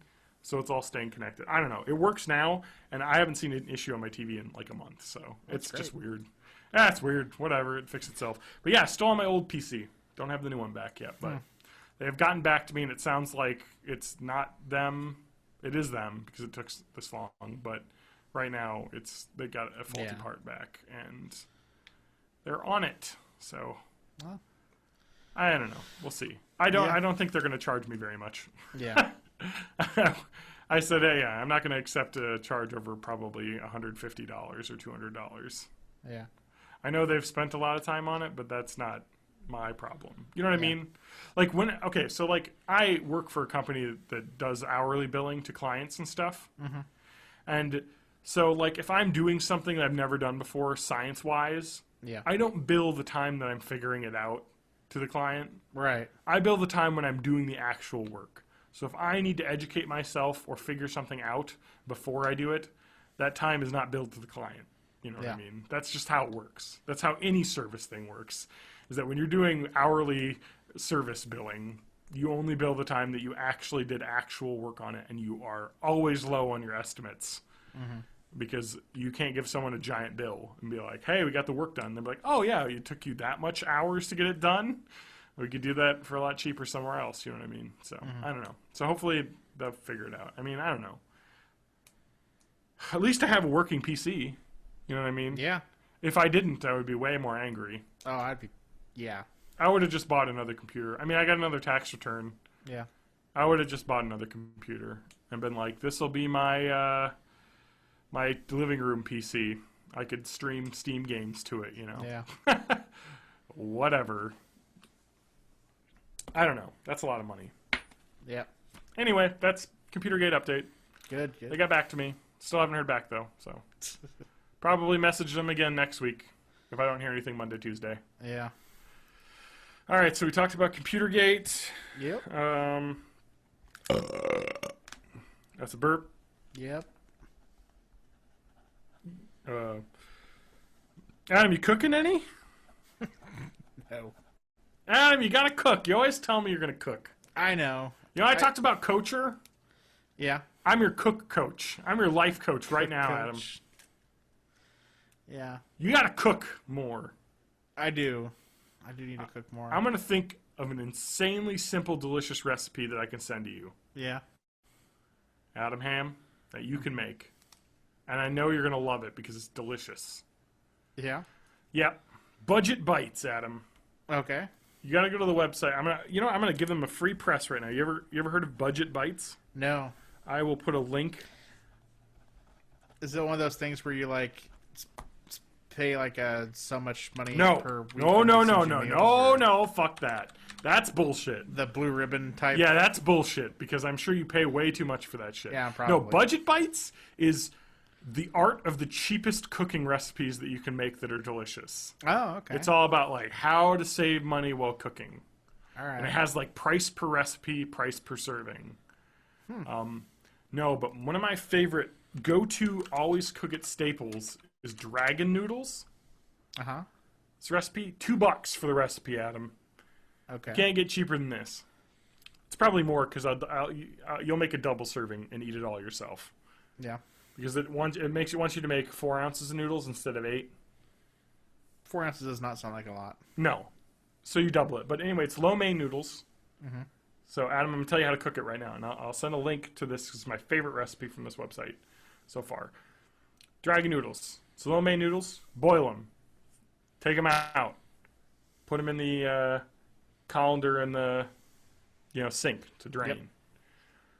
All right. So that's done. Yep. Mix up your sauce. It's sriracha, brown sugar, soy sauce. Okay. Done. Stir it up in the amounts listed. Double it, of course, because you're making double. Right. All right. Throw some butter in a pan. Scramble an egg. Throw some crushed red pepper on that egg. Okay. After it's scrambled, Add the noodles to the pan that you scrambled the egg in. Pour the sauce on top. Stir to mix. Fucking done. Effing delicious. Because it's like... It's one of my favorite recipes because it's kind of like the brown sugar and the soy sauce mixed together to make this kind of like sweet and salty sauce that coats all the noodles. Yeah. And the lo mein noodles are nice and thick and chewy, and the sriracha makes it nice and spicy. Like it's got a nice kick to it. Like it's not super spicy. And then the egg adds the protein. You know what I mean? That's good. It's the easiest fucking thing to make. This, she also says to put fresh cilantro and sliced green onion on it. I'm like, fuck that shit. I just want the noodles and sauce. Sure. You could even throw cooked chicken in this. You know what I mean? Just cook a chicken breast and throw it on top too. Like, one of the easiest recipes I make, and it's delicious every time and takes like 20 minutes. Anyway. But yeah, this website, though, Budget Bytes, is great. Like, cool. For finding cheap things. I found so many recipes from this place, and the best part, Adam, you're not good at cooking, right? No. The best part. This person, like, the best online cooking blog I've seen, because they're not trying to sell me weird, like, nutrient pack bullshit. Yeah. You know, none of that. It's just this person did a Snap Food Challenge for a month, where they basically spent the money for a month on food that they could buy with the special like the food stamps for a month, and made good-looking food with it, basically. So, like, this is all about cheap cooking that's good. But step-by-step photos for every single step. Like, full, high-color photos of every step. So, really easy to follow. Okay. Yeah, great website. Anyway, I want to put a link on there because I love that site. And I always cook stuff in there. I actually have a cucumber couscous lemon salad that I have in my fridge right now that I made earlier in the week. That is delicious. I don't like that salad as much, though, unfortunately. That's the problem when you cook, though, because you'll make something and you'll be like, it's not exactly my favorite thing. But you got to try new recipes. And with Budget Bytes, everything's cheap as fuck. So it's like, I'm out $5 for all the ingredients. Like, I like it. It's a little too sweet for me, a little too lemony. I guess I just don't like lemon flavor on my, like, savory stuff, you know? Yeah. Like, I don't like people put lemon on their fish. I don't. So good. I don't like that. Oh, man. It smells delicious. It is. It smells like garlic, lemon, cucumber fresh, like, thing, but I don't know. It's just, I just don't like lemony things, I guess, unless it's a dessert. Anyway, so that's another shameless ad, but a computergate update. This is the adcast. This is the adcast, Adam. You want to talk about something really crazy? You want to talk about science, Adam? Yeah. This is the episode that we go through all of the articles that I haven't done yet. It's like a clip show that's we've never actually done. Exactly, because it's like stuff that I had saved up that I was like, we should talk about this. Adam, you want to hear something crazy? I do. You want to hear, Adam, what country do you think crazy science goes on in? Russia. Like, fuck yeah, Russia. Russia or China? China's a close second. Yeah, that's true. Russia's where it goes. This week, 30-year-old Russian man, Valery Spiridonov, announced that he will become the subject of the first human head transplant ever performed. I heard about this. I read about this. Saying he volunteers to have his head removed and installed on another person's body. Yeah. Unfortunately, this is not a joke. This is all too real. Italian surgeon Sergio Canavero outlined the transplant technique he intends to follow in the journal Surgical Neurology International, and said he planned to launch the project at an annual conference of the American Academy of Neurological and Orthopedic Surgeons in the U.S. in June. Okay. Ooh. So, basically, this is just planned at this point. Yeah. But in June, he's going to go to the surgeon, like, meeting, like, fucking awesome surgeon, I don't know what they would call that. Surgeon conference. Like, you know, they get together and discuss techniques and stuff. He's going to find his A-team of surgeons, basically. Okay. And it's very outlandish. You know, who knows? This may never happen, but it's planned. And a guy has volunteered to have it done. So, I don't know who this guy is, but I can assume he's probably some sort of horrible body disease. Yeah, I read the article, and it sounds like he has like a muscular, like, not muscular dystrophy, but something kind of like that. Something where his brain and mind are completely normal and fine, but his just body isn't working. I think something like where his body like cramps up more and more until you can't like breathe and die. Fair enough. Or something like that. That's cystic fibrosis is a little bit like that. Yeah, it's something along those lines. Yeah, some horrible systemic chronic disease. Mm-hmm. But his head is fine. Yeah, but I mean, as it is now, he's looking at probably a short lifespan and one that is not. Oh, here it is. Oh my God, here it is. All right, it's later in the article. My God, I just gotta keep reading. The difference now is that there's a volunteer now, basically, to be a guinea pig, to what predicts to be a 36-hour operation with the assistance of 150 doctors and nurses. Yeah, like he's got it planned out. There's a TED talk on it. Yeah. Basically, just how complicated it is, but it's not impossible. You know what I mean? Yeah. All of these things plug in, plug in. But you know what I mean? Like it's connected, and we just need to figure out how to connect it. Once it's been severed. Obviously, I think he's got the spinal column would be. He's got Wernicke-Hoffmann disease. Yeah. With rapidly declining health, basically. So he's basically willing to take a punt on this very experimental extreme surgery with the hope that will have a better life than he is promised with his current disease. Let me see. Okay. So Werner-Hoffmann disease is spinal muscular atrophy. Yeah, okay. Which is an autosomal recessive disease. It's a genetic defect. That there's various severities. He obviously has a very severe case. Basically, muscle weakness through his entire body, just slowly losing all muscle ability. Okay. Which is terrible. Yeah. Doesn't sound good. No. But anyway, so he's basically, it's kind of like the ALS, basically. You know what I mean? It's similar in some ways, where it's like your mind is active, but your body is just wasting away. Mm-hmm. From speaking to several medical experts, he has pinpointed a problem. This Dr. Hunt Bajer, who says, "I would not wish this upon anyone," who's the president of the American Association for Neurological Surgeons. "I would not allow anyone to do it to me, as there are a lot of things worse than death that could happen."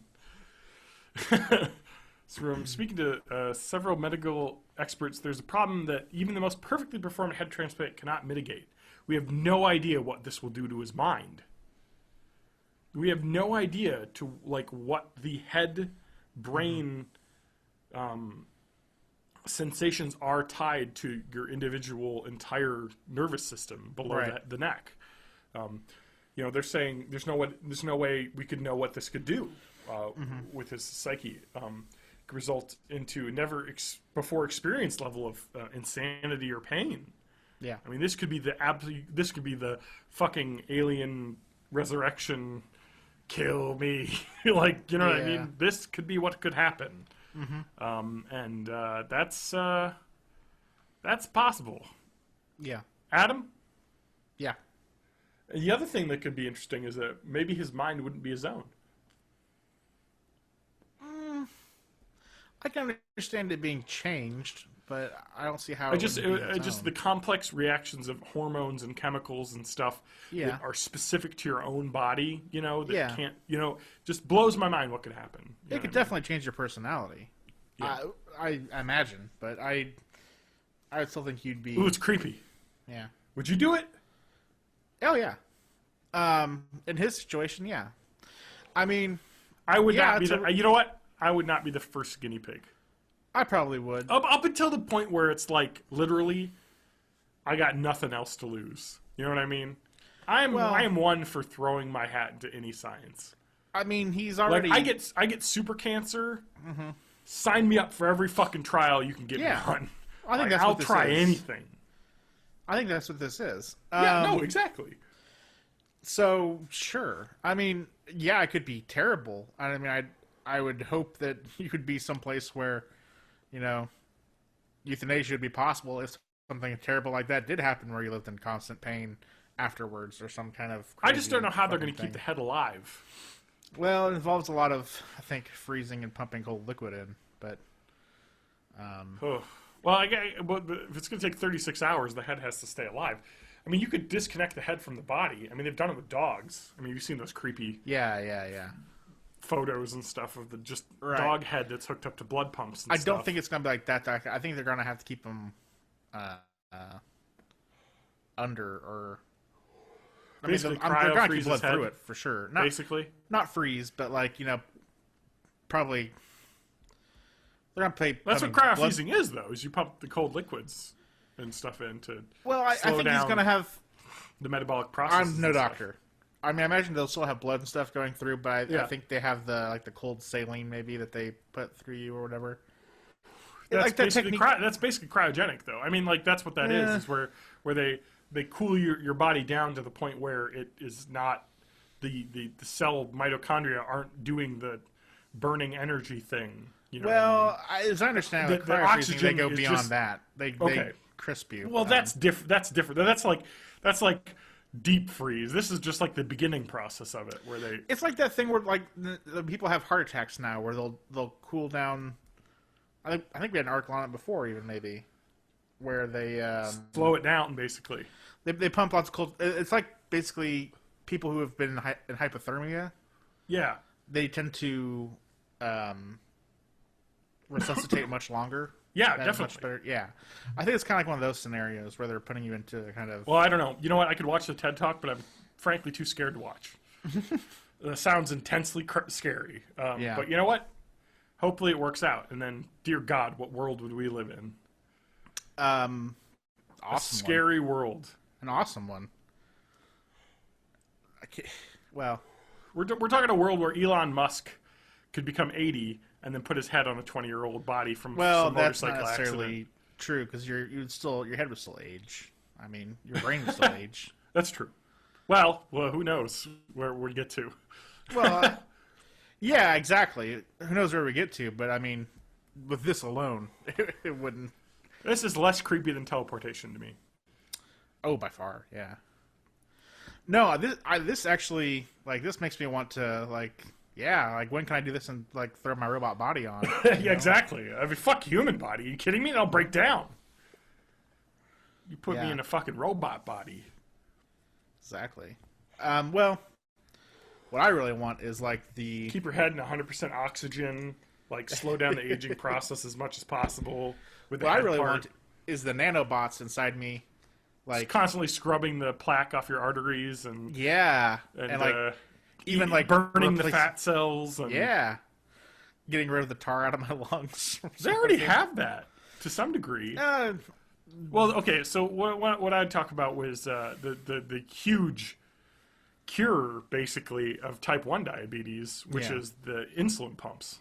Mm-hmm. You get type 1 diabetes as a child or young age. Yeah. Right now, the best thing is an insulin pump. It's literally a thing connected to your body that's constantly running that just keeps, because your kidneys can't, or your pancreas can't control blood sugar level. Right. This computer does for you. It's like a pacemaker, but for your metabolism. Yeah. And basically, you can eat whatever the fuck you want. This will pump the insulin you need. Yeah. Bam. It's like you don't have diabetes. Pretty much. It's fucking crazy. That's kind of similar. It's not nanomachines, but it's, a machine doing what your pancreas can't do. You know what I mean? Yeah. I love futurism type stuff, though, and I'm not going to remember his name. Are those people cyborgs, Adam? Yeah, totally. They're part cyborg. That's the early cyborg. Yeah. Regulating your body chemistry. I mean, you can talk about, we're already cyborgs, with cell phones and stuff like that, where we're continually offloading mental functions into machine devices. Somewhat, you're right, to a degree. I think that it has to be wearable, though, at the minimum. I'm saying, so if you got an Apple Watch or a Google Glass, that's the early cyborg, I'm saying. So you could have that right now. I think a phone is like the training wheels on the cyborg, basically. Yeah, sure. And then the Google Glass is full bicycle. But did you hear about that guy from MIT that he had to take his finals test stuff Did you hear about this thing? No. Okay, he had I don't forget. It was some doctoral dissertation, some really complicated shit you have to do at MIT to get like your PhD or whatever, like really rigorous, difficult. And he had built his own wearable computer that he used to do all of his stuff and store all of this data in. Yeah. And he was like, and they weren't letting him use it for his like final stuff. He was like, but this is what I do. I use this computer to store my memories, to store all of my data, you know, like in my head. I can't keep all that. But I do it here, you know what I mean? I keep all... And so, like, they're like, is it fair for us to let him use it? You know what I mean? Yeah. But I think it is. I mean, fuck that. He built it. Yeah, exactly. You know what I mean? You're MIT, man. Right. People that build shit like that deserve a PhD. I mean, come on. Yeah. But that's pretty cool. And no, but, like, I can't wait until the fucking future where the future like people like Ray Kurzweil talk about where, like, nanobots... maybe even like replace red blood cells, where it's like I just got in a car accident and like something impaled me, and these fucking bots that usually carry, you know, oxygen or whatever will like form something to like, you know, basically form a clot there where it will stop the, you know, blood better than your me. body could. Well, wait, like just like almost instantly, just, you know, close the hole.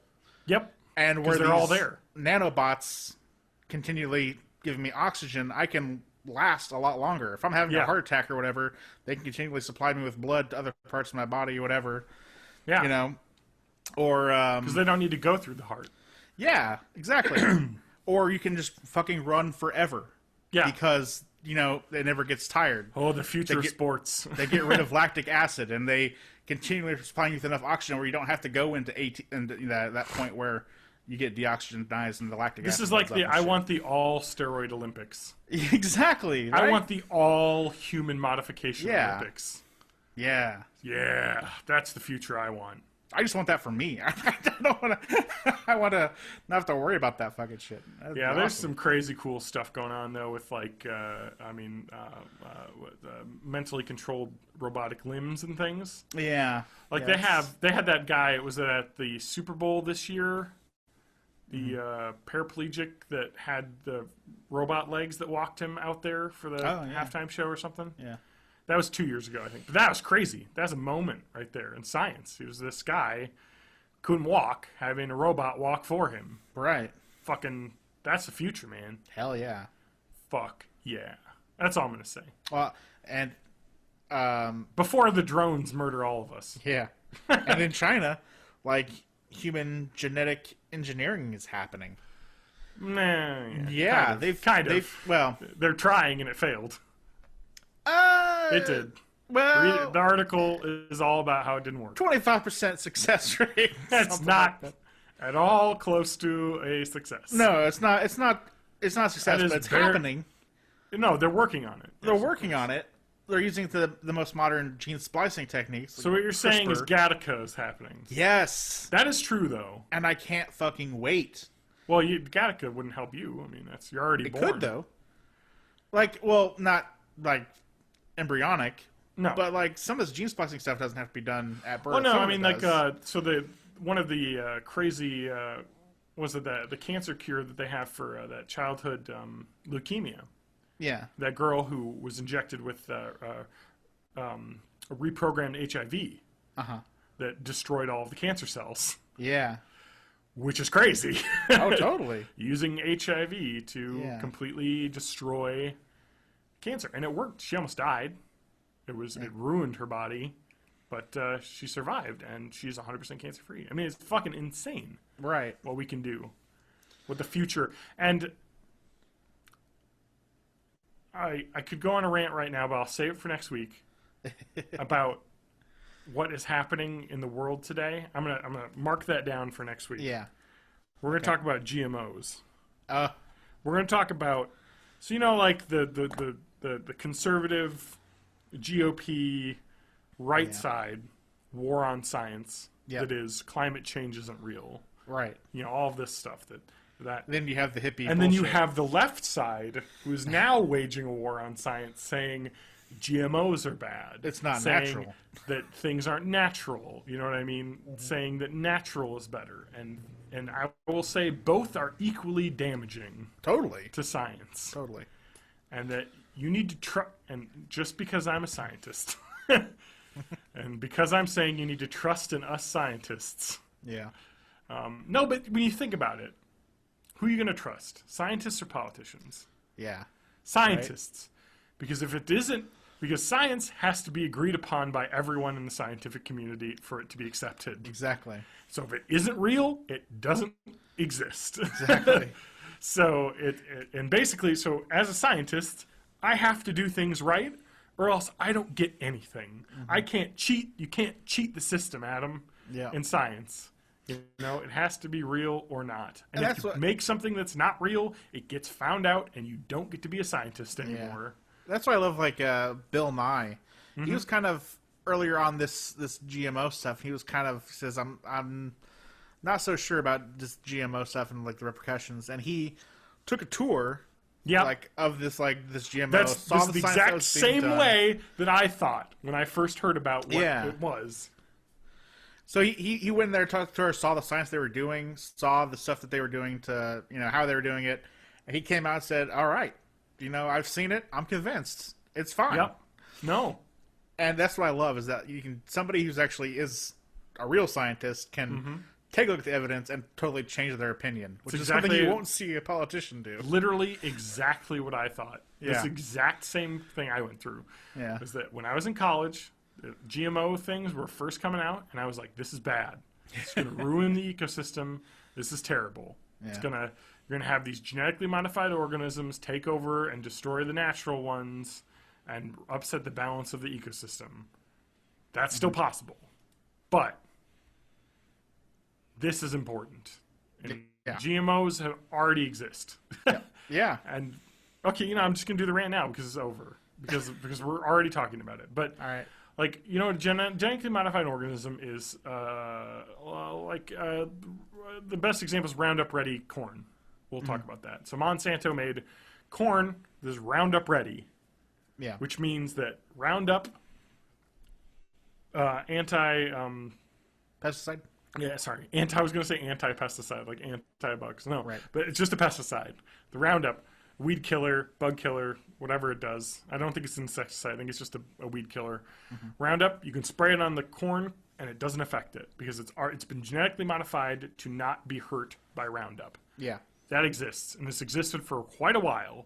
Mm-hmm. So chances are GMOs have already been consumed by you in that sense. But if you want to talk about GMOs, you can talk about corn itself. Mm-hmm. And you can look at what corn looked like thousands of years ago. Oh, yeah. Versus what it looks like now. Or fucking bananas. Or oranges. Basically every single produce thing you eat. Every single one. Except for maybe lettuce, I guess. To a degree, but every single crop you eat has been genetically modified. Not through science, not through in the lab, what we do now, but through thousands and thousands of years of selective genetics.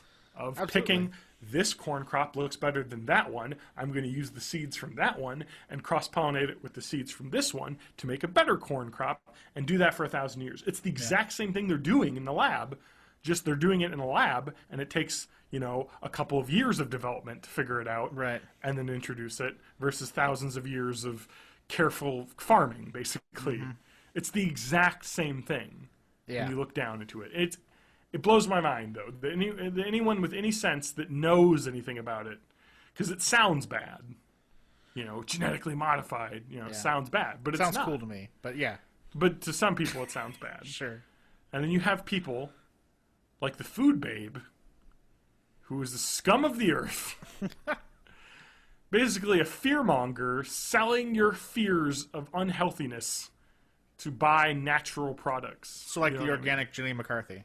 Yeah, literally. That's what she is. Hari Vani, the Food Babe. Look her up. She recommends when you visit a restaurant to say that you're gluten-free so that they will cook something fresh for you instead of, you know what I mean? Like to fake allergies, food allergies, to get better food service, basically. Because if you say that you're allergic to like a certain thing, Then they have to like clean off new pots and a new station and segregate it and cook it special for you. Right. Basically, she's ruining everything. And then this is something that I know people that do have gluten intolerance that like legitimately can't eat it, or else they will get sick and die. Yeah, like celiac disease or something. Yes, celiac. I have a friend that has celiac disease, and he is like, people that fake this shit ruin it for everyone. Because they're like, oh, this gluten-free shit really isn't that gluten-free, and if I eat it, I will get sick. Because it's not really actually what it says it is. Right. But, you know, mommy soccer mom blogger is like, my kids will eat too much gluten and get diseased. So we need to make 8 billion things that are gluten-free, in quotes. Right. You know, that aren't actually going to, you know what I mean? Where it's come to the point where people are like, oh, people just say they have that. So you don't really need to worry about it. It's like some people really do need to worry about it. You know, I don't know. That's the whole saying that I have that is, I wish I was rich enough to have this disease, but I am not. Yeah. And it's fucking bullshit. And it bothers me, too, because it seems like, not to stereotype, but when you have the liberal, more open-minded people, you know, by default, by, you know, like left... I guess less conservative. You know what I mean? Like less conservative, like in thinking, like more open to new ideas than going with traditional routes. Are saying that they're going to not do what the scientists say are right and okay, but go with their weird thing they heard from a friend. You know what I mean? It's like you should be smarter than this. You've chosen to be open-minded, but you aren't. Yeah. I don't know. Blows my mind. Because they all listen to Dr. Oz. Ugh. Let's no. I don't want to rant for too much longer, so we won't get into him. But all right. But what I'm saying to people that listen is that just if you want, you want to be healthy. Everyone wants to be healthy, and they want to do whatever they can to be healthy. And it's really easy to say, if I don't eat gluten, which has a lot of calories, don't eat gluten. You know, don't. Or go on a paleo diet, or do a juice cleanse. It seems like it's healthy, and maybe it will be healthy for you a little bit, you know, but it's not doing anything.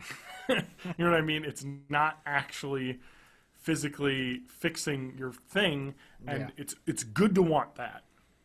But people that know that you want that are trying to sell you something, basically. Yeah. It has become a culture of, I'm going to prey on your fears of being unhealthy and your kids being unhealthy and sell you my thing that is going to keep you healthy. And it is ridiculous. It is an industry of lying from the other direction, basically. Rather than selling you your Wonder Bread that's been puffed up with chemicals. Yeah. Chemicals, which, you know, water's a fucking chemical. Right. Chemicals in your food to make it healthier versus eating fucking bread that goes moldy in 2 days. Right. You know? It's not any healthier. Bread's bread, man. Anyway, sorry. Anyway, that's my rant. I don't want to rant too much longer, but it just my takeaway is don't just listen to what you're told. Research it yourself. Yeah. And do the research yourself. Don't listen to one person. Don't get your recommendation from Dr. Oz. Get the recommendation from Dr. Oz and then look it up. Look up the claims, look up the truths, find out what you're saying, and if he's, you know what, maybe he's selling something that is real and will work. That's never happened, though. It probably has happened at least once, you know. Fucking broken clock strikes 12 every once in a while. Twice a day. Twice a day, yeah, there it is. I like mine better. But if it's broken, it might not hit twice a day. Yeah, 3 or 4 times in a day. You never know. Maybe only once. Depending on how it's broken, I guess. Yeah, exactly. But, you know, even a broken clock is going to tell you at least one time, the correct time of the day. You know what I mean? Like that clock in your apartment. Maybe it's just... that's set at 2:30. Maybe it's perfectly in sync, like 10 minutes ahead, and it never actually does tell the right time. You know, you're right. You know, there's a lot of clock scenarios we could hash out right now. Clock talk. Clock talk. With Adam and Jon. Yeah. Clocking it up. You know, they have a clock now. An Apple Watch? Nope. Are you in? No. No? Not yet, anyway. That thing looks really cool. It does. But the two things that make me think it's not something you should get are it's too expensive. Yeah. And the battery life is really on the razor's edge of usability from what I've heard. Yeah. And you know what, though? I'll say this. It's a Gen 1. Yeah. When Apple Watch 2 comes out. Yeah. Because if it works, because apparently it works really well. Yeah. But it just has some early, like, just the battery isn't enough, and, you know, like, just the tiny issues that the second generation will be incredible. You know what I mean? It's like the original iPhone. Yeah. It was shitty. But then they put out the 3G one, and you're like, my God, a revelation. So, yeah. That's the thing. You know, you always get a second gen. Especially if you're going to drop 350 bones. Yeah, that's the thing. Pricey. Yeah. But, you know, apparently it's cool. So if you have that money, you know, if you got $22,000 to spend on spaceships, probably can drop 350 on a watch that is cool. That's true. Maybe you can get your own ship hanger on the watch. Somebody get that app. If I can afford $22,000, I'm not getting the 350 version. I'm getting the cool gold one. No, that's too much. That's stupid. The gold, I mean, that's jewelry. I don't want jewelry. Give me the most expensive functional one. Oh, there you go. Give me the, like, $800, like, sweet metal band, like, chrome badass one. Yeah. I don't need fucking expensive gold that's bullshit that doesn't make it work any better as technology. I don't need flashy. I just want the smartest one, basically. I don't know. I don't know, man. Get a gold chain. What if it's champagne resistant? Well, then it's functional. There you go. Oh, man. Shit. Anyway. What else do we want to talk about? So we actually burned through a bunch of shit. Yeah, we should probably just end it and get on to Wrestle News. I just want to talk about one thing. Oh, okay.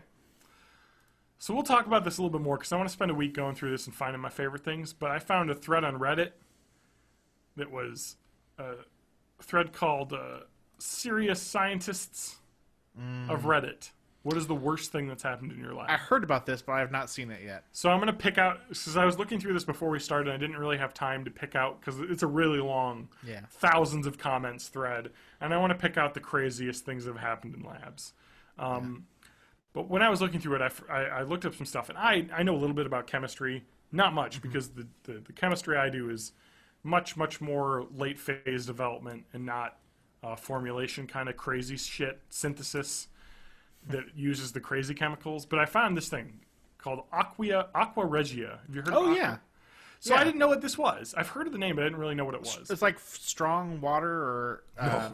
No. The word means like water... it means royal water. Royal water, yeah. The king's water. King's water. The king drank this, we would be acidic. having a bad time. Very acidic. It is... Okay. It's an acid. It is not water. No. It is nitric acid and hydrochloric acid. Yeah. Two of the dangerousest acids. Yes. Mixed optimally in a ratio of 1 to 3. So basically, you have your more stable hydrochloric acid, and you pour a bunch of horrible nitric acid in there, mix it up. And this shit, if you look up Aqua Regia, is fucking gnarly looking, too. It's used for etching, I think. It's red. Yeah. It's fucking... It looks dangerous. It looks murderous. Yes. Appearance: red, yellow, or gold fuming liquid. Yeah, it's an oxidizer, so it's super dangerous. So it's used to produce chloroauric acid, which is an electrolyte used for doing that. But it's also used for refining the highest quality gold. Yeah. 99.999%. So maybe your Apple Gold Watch Edition will have Aqua Regia used on it. It's also used in etching. Analytic procedures. But labs, like where I would work, use it to clean glassware of all organics because the nitric hydrochloric acid mix will murder everything it touches. And all metal particles because it dissolves quite a few metals as well. We do use nitric acid in the lab to do analytical chemistry tests. So like we'll get a test where we'll do some testing in a lab where it'll be like, hey, we want to use this product in manufacturing the drug. you need to test it with the USP, the United States Pharmacopoeia testing, to verify that this chemical we're going to put in there is exactly, the lactose chemical. So you do all these crazy tests, like you'll burn it with a blowtorch and then use nitric acid to dissolve the residue and then test that to make sure that, it all burned off, or whatever the ratio it's supposed to, crazy shit like that. So that does happen, but I don't do very much of that. But anyway, yeah, it's used to hyper clean everything. Let's see here. So due to the reaction between its components, right? Yep. It's very, very short-lived. So aqua regia loses its effectiveness quite quickly because the nitric acid and hydrochloric acid don't like each other, which is why it's called a fuming liquid. So it needs to be kept in a hood with a special top to vent the gas off, which is probably dangerous. I can only assume there's chlorine in that, so it's probably real bad. So anyway, I don't know. When we use acids and stuff, like when I use acids at work, crazy acids, usually acids get dumped into an acid waste, or if I'm using something particularly crazy, it doesn't go in the acid waste because it can't sit there. So like if I'm using what's the blow-up acid? I can't think of the name. Adam. No, blowing up acid. Blowing up acid? Perchloric, sorry. Oh. Yeah, so if I use perchloric acid, that doesn't go in the regular waste acid bin. Because you know what perchloric acid does? No. It's a gnarly acid. We could talk about perchloric acid. It's basically hydrochloric acid, but with a lot of oxygen in it. Oh. So it's real nice and reacty. Uh-huh. It's stronger than nitric acid. Powerful oxidizer when hot, but if you heat it up, it can explode. So you don't want to do that. But its aqueous solution is up to 70%, which is what we use as room temperature is safe. So it's only strong acid, but it's kept in a special thing because perchloric acid can it's very corrosive, but it can perform explosive mixtures. If let's say that the water is evaporating out of it, it can perform like powdery deposits that is basically explosives. Yeah. So very dangerous. That acid does not get put in the regular waste bin, but we just dilute it down like 1,000%. Pour that mill into 2 liters, shake it up, and then it gets poured into waste. That's crazy, but that's apparently what you do with this too. But actually, this is so bad that you actually are supposed to neutralize it, which means pouring a bunch of basic stuff into it to basically have it react off everything bad, and then it can be poured through the sink. As long as there's no dissolved metals in it. Pretty crazy. Dissolves gold, Adam. Dissolves platinum. There's a picture on Wikipedia of a little piece of platinum bubbling in this liquid. Ooh. Woo! But anyway, pure gold precipitate is produced. So like gold powder, basically, with all of the gold dust. Yeah, literally gold dust. That could be a segue.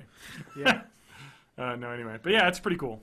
I've never used that stuff personally, but I love reading about crazy like fucking science shit. You know what I mean? Because I only get to see part of it. So look forward to that next week. Also next week, I've been playing a little bit of Pillars of Eternity. Okay. So I want to talk about that a little bit next week. I'll have played a little bit more by then. So. Oh, perfect. Yeah. I haven't played any computer games. Yeah. Obviously. Cool. Can't wait to get that back. All right. We need to play some Divinity together. Yeah, we do, and I will. I'll play the fuck out of it. We can stream it because I'll have OBS and I'll be able to stream. Fucking stream that shit. Put it on YouTube. People can watch us fuck up everything.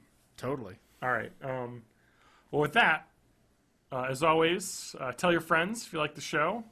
Yeah. Just give us a rating on iTunes. We're on iTunes, man. We are. We don't use iTunes. Give us a 5-star. 5-star review. 5-star. We're a 5-star show. Totally. Are you a 5-star listener? You give us 5 stars. That's it. You can always check us out at bornintheeighties.net is the website where I post all sorts of stuff around the website. If you didn't find the podcast from the website and you found it on iTunes, you can go to our website and there'll be images and descriptions, and if I say I'm going to link something, it'll be in there in a blog post, and you can contact us on the website or leave a comment there, and we'll get back to you. Totally. All right. That'll be it. And if you're a first-time listener, second-time caller, I don't know how that would work, but maybe called in by mistake the first time. And they're like, hey, I'll listen to this. Oh, all right, I have a real question now. You can always, you'll know that this next section we're going to do is wrestling talk. Yeah. So I'm going to play the outro music, and after the outro music is wrestling news with Adam. What's your wrestling name? Oh, God. I don't even know. Come on. Well, anyway, Adam will tell you after the break. Yeah, maybe.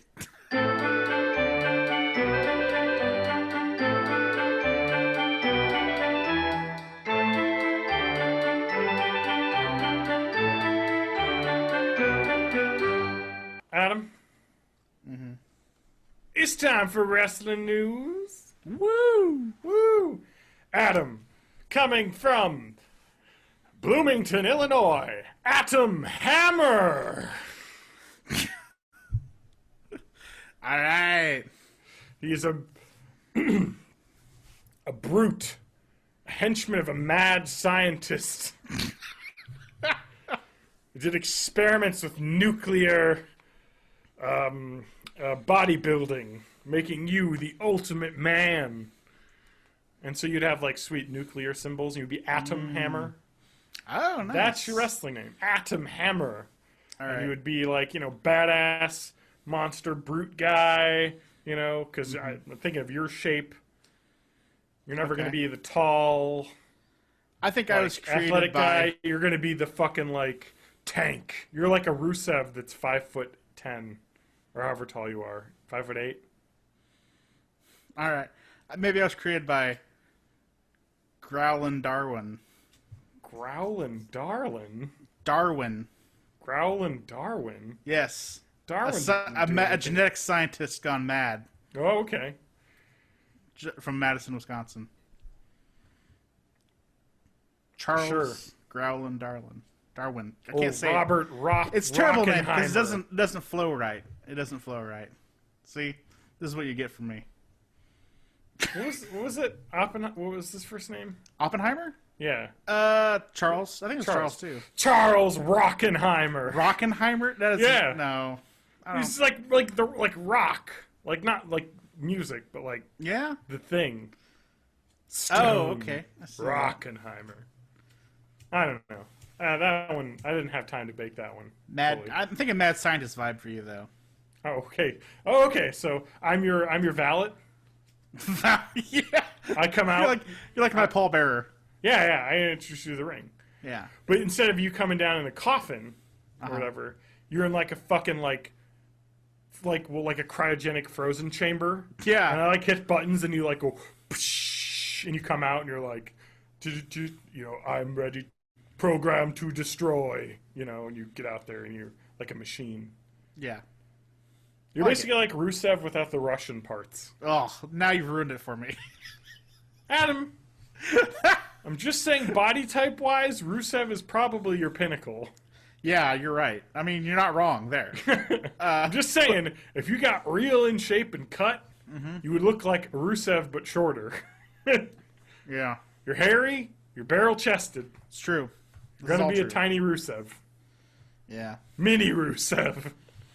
Oh. What if you teamed up with Adam, with Rusev, and you went Russian atomic stuff? Russian? Oh, yeah. That would be badass, though. Oh, what was that guy from, the X-Men who was the weird Russian that Wolverine fought a bunch? I don't fucking know shit about X-Men, so... God, he was Omega, God, what was his name? The Alpha and the Omega. No, it was about the Omega Red. That's what it was. Omega Red.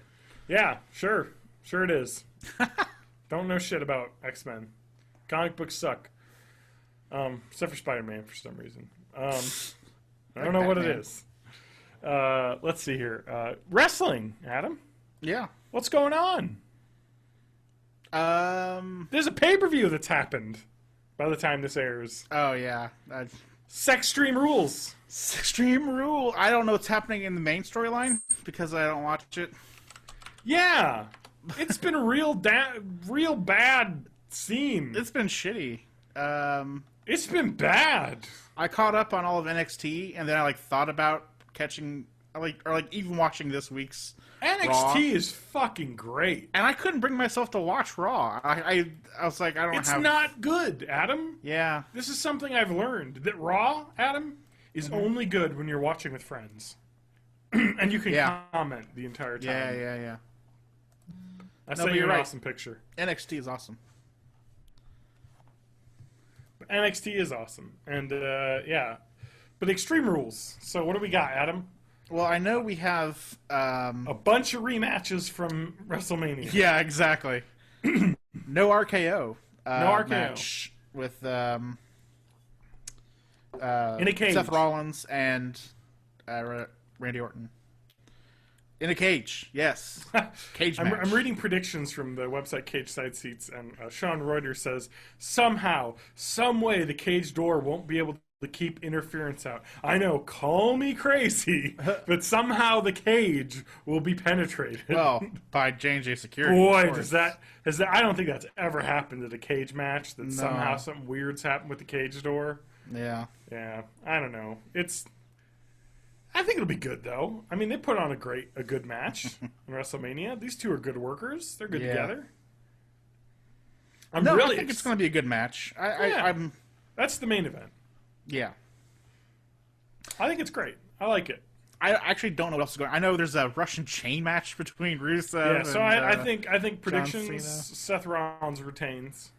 Yeah. I'm going to say Seth Rollins retains... because Orton's going to hit him with an RKO and be disqualified. Oh, yeah.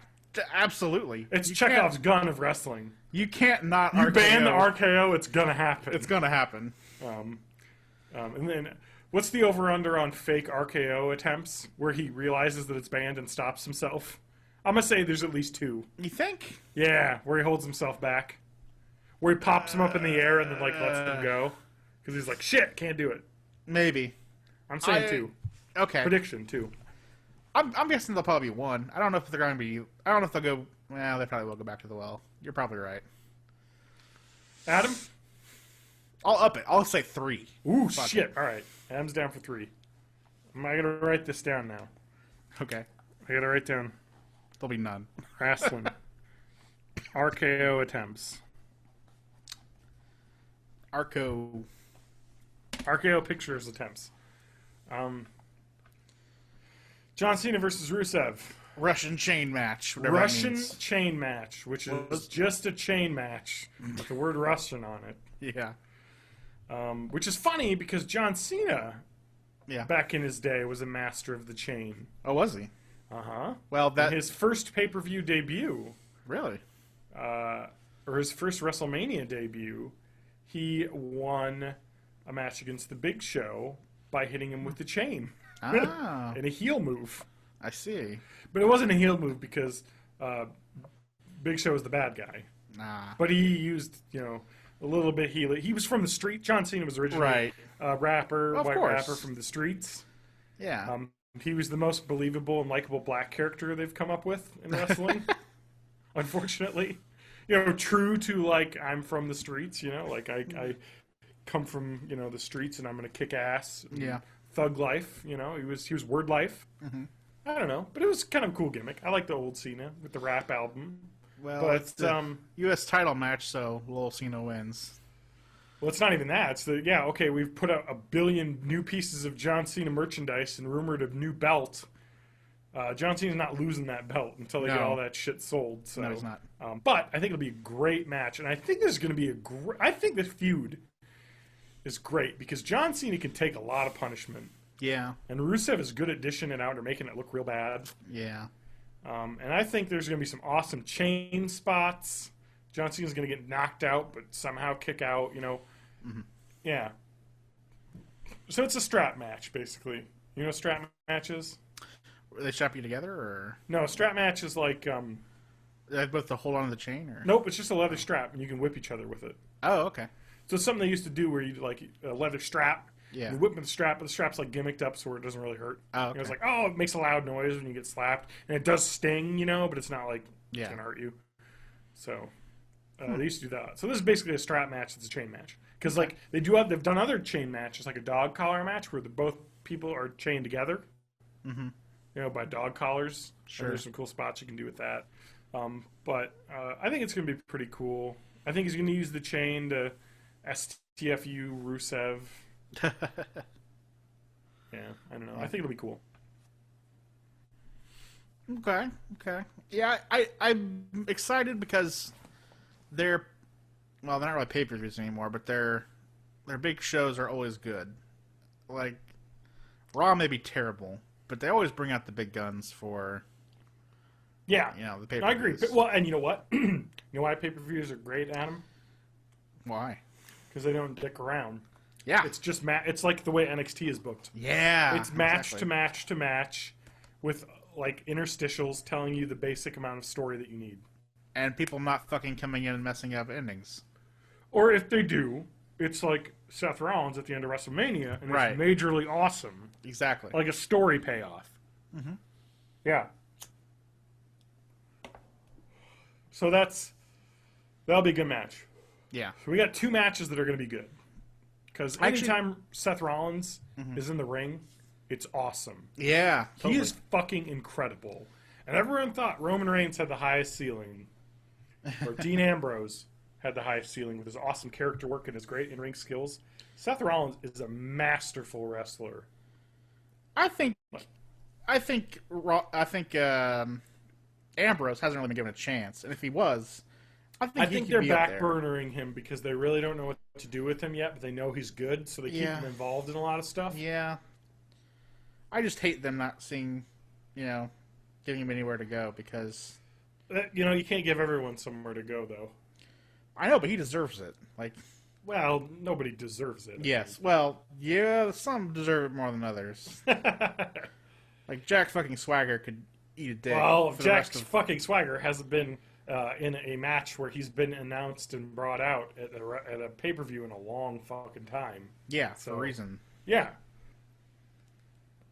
But, Whereas where Ambrose has pretty much worked every pay-per-view, so... Sure. He's getting his time. Yeah. Roman Reigns versus Big Show. 9. Yeah. I can't... I know. Last man standing match. I don't know what the WWE is doing right now, because this only hurts Roman Reigns. Yeah, I know, right? He's going to beat Big Show, but it's not going to be a big deal. I think they're trying to 45. I think really they're just struggling to keep Big Show relevant, and it's a losing battle. To be fair, Big Show carries a lot of weight as a villain with younger demographics. He's a main event heel. Like kids, you ask kids what they think about the Big Show. He's a traitor. He's a bad guy. Yeah. Roman Reigns is the good guy. Yeah, but they've done way too much shit with this. Yeah. I think this ends with Roman Reigns, Superman punch, knockout, where Big Show's going to give him the knockout punch. Roman Reigns is going to get up at 9.5. And they're going to wrestle a bunch.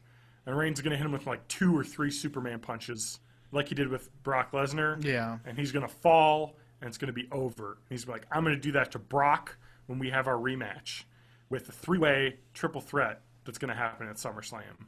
And that'll be incredible. Yeah. I just don't know Reigns and Big Show have put on some good matches, too. Yeah, They've had some good matches because Big Show can take hits because he's a big guy. He can take a good spear, and he looks impressive when he gets knocked over. But they've also had some real slow, boring-ass matches, too. Yeah. Their better matches have been more recent, though. So, hopefully. Supposedly some of the house show matches they've had together have been like, people have been like, whoa, that was really good. Why is this not on TV? Like, yeah. Well, maybe that's the case, but it seems like it's hard to build a lot of excitement for something that's been on the last month of Raw. Like, that's been all it has been. Him and fucking Kane and maybe a couple other people, and like. I think this is the end though, because it's the last man standing match. I hope so. Well, it's going to be the end, and the Chicago crowd is going to hate Roman Reigns. Yeah. Which is crazy. And maybe Bray Wyatt might interfere. but that seems to not be happening because it seems like Bray Wyatt's next target is not Rusev, but Ryback. Mm. Okay. All right. I guess. Whatever. Daniel Bryan, Bad News Barrett. Not happening. What? It's not going to happen. Bryan's out for a month. Oh, really? He got injured at a house show, apparently. Oh, really? Took a bad shot. I didn't know People that. thought it was a concussion, but apparently it's not. It's something else. I don't know. Probably fucked up his neck again. Great. So it's probably not going to be on the card. It's still on the card, so they're obviously going to do something. And maybe he's going to lose a match or gets interrupted by Curtis Axel, calling it Axtreme Rules, and Bad News just beats up on him. And they postpone the match to the next pay-per-view. Or Bad News Barrett will just win in a short match where Daniel Bryan doesn't have to do a lot of moves. Okay. I think Bad News Barrett's going to get the title, though, because it sucks that they're not going to have an IC title reign for Bryan. Yeah. Story of his life. I know. And the worst part is that when he was at his best, he was not given the title reigns that he could have been great at.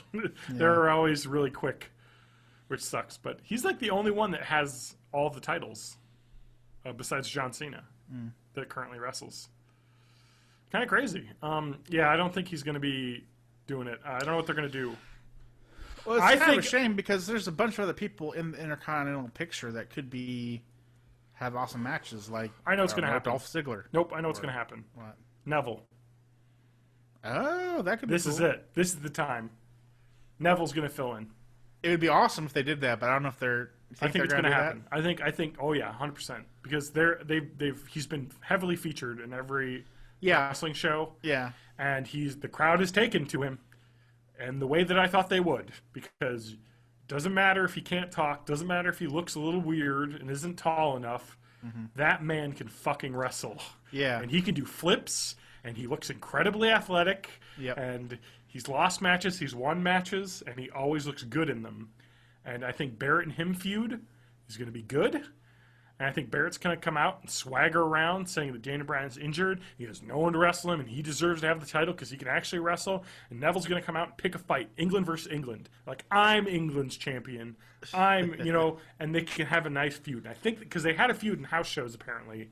Yeah. I think it makes sense. I think Neville's going to get a win here and steal one away, maybe. Yeah. Just, he's going to have too much swagger. And he's like, oh, you're just new, you know what I mean? Pfft. And then Neville will win, I think. And it'll be an excellent match. It'll be an incredible match. That would be awesome. I'm a little cynical as to whether they would do that, but I would totally be down for that. That'd be sweet. Okay. Actually, what? Oh, yep. No, go ahead. Nope. I want your last thoughts on this. It's not thought on this. I was saying I don't know what the rest of the card is. Okay. Oh, good. I've got it. I'll go through it. Nikki Bella versus Naomi.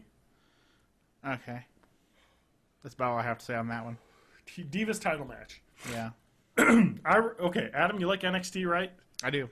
What I've done is hyper-focused on the women's division. The Divas division. Because I watch Total Divas, so I know these people really well. But it's nice to focus on it because it's a real small part, and they wrestle like NXT a little bit, where they don't do a lot of promos. And they don't spend a lot of time with long, drawn-out bullshit stories. They just kind of wrestle. Although they do a lot of bullshit stories. Yeah. Naomi's kind of done a heel turn a little bit when she beat up Paige. So the talk, the rumor, dirt sheet rumors, are that Nikki and Brie are going to become faces. Right? Okay. So Naomi's going to pull a dirty win here and get the title. And Naomi's married to one of the Usos, right? Correct. Okay. She's always been a face, but it's her turn to be heel, and I think she's going to win. and Nikki is going to be the baby face chasing the title. That's it. I don't know. They really don't have a lot of time to prove this, but I'm really excited for this match because Nikki has become really good. Nikki is good, yeah. She used to be god-awful. I don't know anything about Naomi, though. But apparently being in a serious monogamous relationship with John Cena, not unlike marriage, living together, has boosted her wrestling ability by just being around that guy. Seeing his drive and work ethic, and she's been putting that, and you see that in Total Divas, where she is putting in the time and becoming way better as a wrestler. And Naomi's always been good. Okay. So I think this could be a really good match. Yeah, I mean, I don't know enough about the Divas division to get excited about it. I mean, I know Paige is great. To think a lot about it. I know Paige is great. I feel like it's an underserved division that deserves a little bit more light. There's no doubt about it, because the only people I see on Raw are the Bellas and Paige and AJ. Yep. Well, not AJ anymore. And I know AJ's gone. So I don't fucking know, other than Paige, who I think is awesome. Gracious. Yeah. Posting articles about how much we're going to miss her, how great she was. Like, they're just talking her up, you know? Yep. Good. That was a good late. She's just like, I'm taking a break. Maybe her and CM Punk are thinking about having a kid. Who fucking knows? But she's taking time off. And by time off she just isn't wrestling anymore. Like, her contract's up. She's done. Yep. She could always come back. And that's why they're being so nice, because it didn't end on a bad note. Want to keep it open. And she's one of those people that grew up loving wrestling as a child, so she could always come back. All right, let's talk about the next match. Okay. Dolph Ziggler, Sheamus, in a Kiss Me Arse match. Oh, are they really calling it that? Yep. Loser kisses the butt of the winner. So considering the stipulation, I have to feel like Ziggler is going to win this. I fucking hope so. Because the babyface shouldn't kiss the heel's butt. That's a thing a heel does. Yeah. I think they're going to have Sheamus win because he's coming back, too. Yeah. But I really want Ziggler to win. I do, too. I think it's a dumb stipulation, but I think these two can put on a great match. Sheamus is an old school like brawler, beat the shit out of you. Dolph is incredible at taking falls, like one of the best in business at playing just the babyface in peril and then winning matches.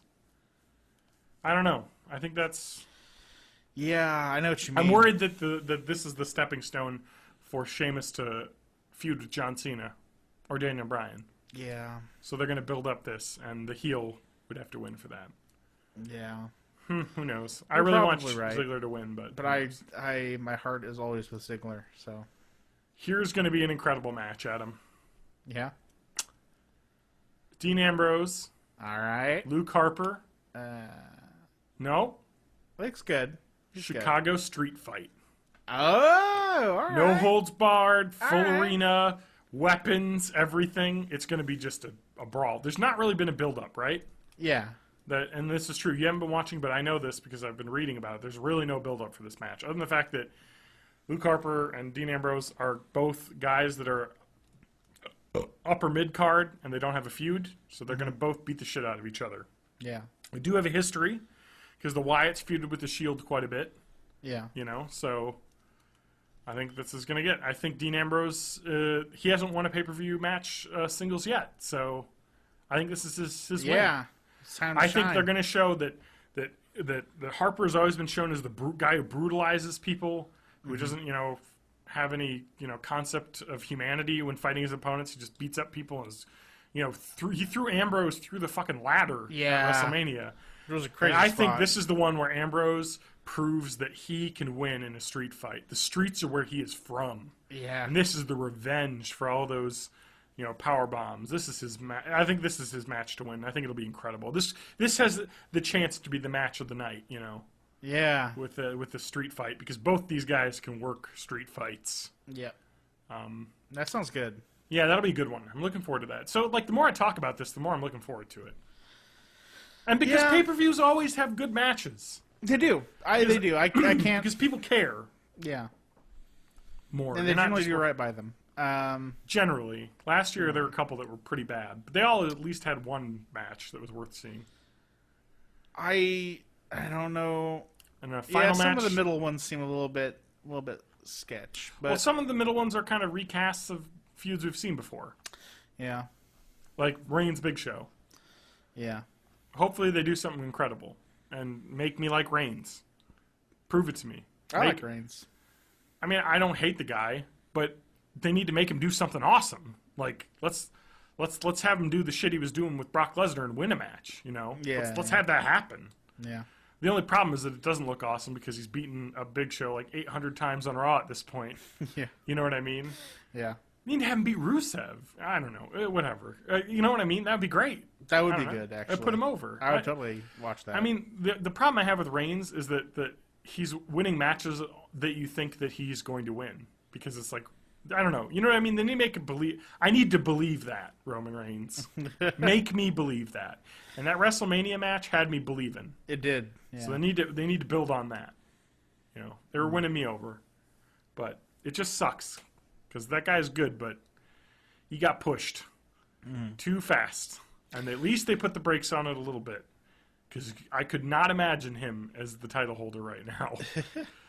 Because, man, that guy can't talk. I could see it. Dude, no, you couldn't. You don't even watch Raw. Like I've probably watched more Raw recently than you have. That's true, but I mean, the crowd's gonna boo him, and it'll be more boos than yeses because John Cena's the guy that the kids all like, and they haven't translated that over to Reigns. Yeah. So Reigns has to win over the fans, and what The Rock did to win over the fans, because it was "Die Rocky Die" were the chants. Yeah. Because he was over-pushed and everyone hated it, is that he became a bad guy. Yeah. You know, he sided with Mr. McMahon and became the fucking corporate champ. Right. You know, and then what did he do? Epic betrayal of McMahon to the people's champ and beloved. They just need to do something with Reigns. Like, they just need to get him that win that makes him beloved, you know? Mm-hmm. And I think fighting Big Show is not what it's going to be. He's got to fight Triple H and win. Yeah.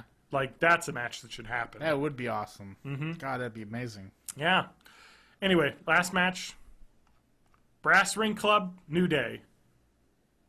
Title match. Okay. Yep. Brass Ring Club? Yeah, it's Cesaro, Tyson Kidd. Oh. Well, at least that'll be worth watching then. Yeah, I know. They always put on an incredible match. So. Yeah. I think that this is going to be interesting because the Brass Ring Club, or the Masters of the Universe, or the Upper Cats, or whatever you want to call them, they aren't really a babyface or heel faction right now, or team. They're kind of tweening. They do some heelish things, but they always, they don't win in heely ways. You know, they win by legitimate wins. I think that Cesaro and Tyson Kidd are going to keep this because I can't believe that they would give the New Day a title. No. But I do think that the New Day are going to become. I think this may be the heel turn. I think this may be the New Day going crazy and beating the shit out of them after the match when they lose. Okay. And becoming like the bad guy because that's their true destiny. Is that I don't get why the New Day exists. I don't know how this came to be. When you have Big E, who is an NXT darling that people loved, and you have Kofi Kingston, who people love for his high-flying antics, and you have Xavier Woods, who's usually the guy who accompanies them to the ring. I don't know how this became bad. Like, New Day sucks, because it was a gimmick that didn't work. Yeah. I don't know what their plan was. I feel like I always thought their plan was they were going to become heel. That their whole gimmick was, I got a couple scenarios that are amazing. All right. Their gimmick was, we're awesome, we're like gospel-y, we're like all about positivity, and the crowd hates them, and that turns them evil. Yeah. Which is what they've been teasing, where they're talking stuff like, we clap to keep the dark thoughts away, like we're like secretly like on the edge of breaking down here, but we're trying to keep our optimism up, Okay. Maybe the black man's being put down. We're trying to keep ourselves happy, but at some point they're going to snap and beat everybody up, and it'll be awesome. Yeah. We'll see. I hope it works out for them. Yeah. Maybe they'll win the titles and fight with the Lucha Dragons as faces. Mm-hmm. Because I think this will be a great match, because I think Kofi Kingston and Big E are great wrestlers, as are Cesaro and Kidd. Yep. I don't know what's going to happen. But here's a great thing. Adam, Do you know who needs to join the New Day? Who? Bo Dallas. Bo Dallas. Man, that would be amazing. Yes. Oh Bo my Dallas God, that'd be incredible. aligns himself with the New Day, so it's these 3 black gospel guys and Bo Dallas with a smiling face. That would be incredible. Oh boy, I'm so excited for what they're going to do with Bo Dallas because he's been making a couple returns here, and having some good moments. And I love Bo Dallas. Yeah, and he has such a great gimmick, and they just need to find the perfect use. And I think that would be incredible. That would be incredible. For him to join the New Day faction. Did you see that awesome picture I sent you that Rollins had on his Instagram? Yeah, totally. Living proof of a stubborn youth. We are the ones you've been waiting for, WWE. The 2 heel champs. Yep. Kevin Owens, Seth Rollins. Okay, let's talk. I want to just, before we end, because we're getting long on time. Oh, yeah. Before we end, I just want to talk about how Kevin Owens is the best heel in the WWE right now. Oh yeah, it's incredible. It's like, why is this guy in NXT? And supposedly Sami Zayn stuck around in NXT. They were going to call him up. Yeah, stuck around just so he could feud with Kevin Owens, his bro, his best friend. He's guaranteed future success beyond all measure because he is Daniel Bryan. The indie guy who's super likable. Mm-hmm. It's just, he is Daniel Bryan, but more attractive. Yeah.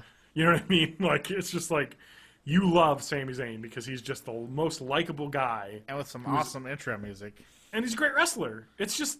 Yeah. Well, I mean, Daniel Bryan has that awesome fucking Flight of the Valkyries. Nah, it's a little too classic. You need a little bit, well, blood it's with pumping. rock guitars, for God's sakes. Blood pumping, man. Adam, do you want to know what Daniel Bryan's entrance music was in the Indies? Same thing. Nope. No? What? Final Countdown. Now that's what I'm talking about. Well, I can't use it because it's copyrighted. But but back then, he used the Final Countdown, which was an awesome entrance music. Totally. No, but Kevin Owens, you want like that promo he had on NXT this week? Mm-hmm. He's a masterclass in heel promos. Oh yeah. He is like the best. Like, better than anyone on the main roster. You know, just from the interviewer starting to talk to him like, not listening to her. You know, and just like, sorry, what were you saying? Like, excuse me, can you say my name, please, as the champion? Yeah, like, give me the respect I deserve. You know, just, he is the ultimate heel. Yeah. In ring and outside of the ring. I mean, just, you watch him in that match with A-Rai. When A-Rai's getting pumped up, he just rolls out, stands around for a little bit, and it's like, I'm not going to wrestle. Like, fuck you. And then he just comes in, hits the pop-up, is done. Yeah. Oh, he's just... and it's the awesomeness that we saw before that he's going to go far, because, my God, he is totally. so hateable. Yeah. But in a fun way. Just the way that Rollins is so hateable. You know what I mean? Like, I know, boo Rollins, you're the bad guy, but, man, I love watching you be the beautiful bad thing guy. about Kevin Owens is he's kind of like Rollins, but he's also a little bit more subtle. Yeah. Like Rollins is kind of more caricature-ish. No, this is what I said. Yeah. Seth Rollins is like a punch to the face. Yeah. Kevin Owens is poison. Yeah. Like he fucking poisons you. Mm-hmm. He turns you against yourself in the ring. Like that's why he was called wrestling's worst nightmare. He was the guy that would just disassemble you mentally in the ring. Mm-hmm. And just ruin you, basically, make you lose to yourself, and he is incredible, and he's going to have a long title reign. With it, Sami Zayn will win, and it'll be an incredible story. That when Sami Zayn gets to win the belt back and have his title reign, and Sami Zayn will get called up, and then I think Kevin Owens will win the belt right back, and that'll be like the gimmick, like you know what I mean? Like, oh, I was injured. Sammy got the belt, but, and then he'll just beat whatever scrub has the belt. You know what I mean? Like, I think that'll be incredible, when the belt gets vacated. And what else in NXT news? Finn Balor is on NXT call-up waiting list right now. Like, dude, that is unsurprising. There is absolutely no way he won't be wrestling in the main event by the end of the year. Yeah. Because supposedly he's getting paid significantly more than NXT people get paid. Hideo's got to be pretty close, too. Him and Hideo both, I think, are making main roster salaries. Yeah. And I think that the business people You know, the creative people are like, oh, no, they got to make their stay in NXT and then get up there. And the business people are like, you're paying them main event. They need to main event. Like, they need to be on TV. Like, we're paying them for TV. They need to be on TV. Yeah. I think Itami and Balor could come up. God, they should come up as a tag team. That'd be pretty cool. It'd be cool. Balor and Itami. But they won't do it. But no. It's just tough because I'm worried about Itami. I'm a little worried, too. Because I was worried about Neville, right? Yeah. But Neville is such an incredible in-ring performer that no matter what shit you put on him, it won't change that when he gets in the squared circle, what he does. You know what I mean? Like, he gets in there and he puts on a magic show. You know what I mean? Whereas Itami is a different style of wrestler. You know what I mean? He is much more the Japanese striker style, the brutality. You know, I think that they need to bring him up and he needs to use the GTS, and it'll be incredible. Yeah. And that'll get the crowd to cheer when they see that. He doesn't speak a lot of good English yet. He's learning still. So it's going to be tough. They're going to have to call him up with... Someone's going to have to be his speaking mouthpiece. Paul Heyman. Could be a Paul Heyman guy. Finn Balor's going to instantly be over. No question. Oh, the first time he puts on that face paint? He puts on the face paint, wins the match. Dude, you know, I saw 1,000 kids dressed up as Gold Dust. Yeah. He puts on that face paint, wins the match. People are going to be like, holy shit. And that guy, I mean, look at that guy. Yeah. I am not a gay man. Yeah. That man is breathtaking. He is. Look at him. He's an He's got the accent, too. I know. But not the Seamus Irish. But like the I'm an Irish street tough accent. Yeah. You know, where Seamus is like, I'm an Irish tough guy. Where he's like, I'm from the streets, mate. You know, it's like, oh, shit. Fuck. My pants have come off. How did this happen? Yeah. That guy's incredible. And yeah. I mean, basically everyone at the top of NXT right now is going to be fine. Yeah, I think so, it's the Baron Corbins and the... And Enzo Amore and Big Cass are also in no danger. Yeah. It's like when you have a guy that's just so good at what they do, you know. And have you been watching that too? Do you love the stuff they're doing? I love the stuff they're doing with them. Oh, yeah, with Carmella. With Carmella being courted by the guys. And it's funny because they're like, oh, what are you talking to those two dweebs? And like, they gave me all of these nice things. It's garbage. It's garbage. They're being nice to me. And they're like, nah, it's garbage. You know what I mean? Like, you see that, like she's just like, well, you know, maybe they're not, like, super attractive or my style, but they're being very nice to me. Like, what can I say, you know? Which I think will be great, and I think maybe it'll be a heel turn with her. And that'll probably cause them to not get the titles. You know, she'll betray them in the ring. Yeah. And she'll become a heel. That, and did you watch Dana Brooke? Yeah. The new diva? Yeah. I thought people were very harsh. They were. They were harsh. Too harsh. Like, I am a smart mark extraordinaire. But that was too harsh, man. It was too harsh. She put on a decent match. With a pretty match. She has a good finisher. Yeah. She had a lot of heel tactics in the ring that were nice. Yeah. She cannot talk a lick. I know. Holy shit. That promo she had at NXT this week. I was just like, oh my, I was cringing the whole time. I was surprised they let her on camera like that. I was like, oh man. No. Like, this is the Nikki and Brie Bella from like 2010, like awful, I don't know how to talk on camera talk. Yeah. Like, ooh. And then you put that heel promo next to Kevin Owens' heel promo. Yeah. And you're like, come on, man. Come on. Like, Nikki is like 20% there with Kevin Owens. You know, she could put a good heel promo on. You know, it's good. It gets the point across. She's at like sub Roman Reigns' first solo talking. Like, you know, first time ever outside of the Shield talking. Like, you know, it's like, has she ever been on camera before? Like, what? Yeah. She has. She was a female bodybuilder, but I don't think she's ever acted.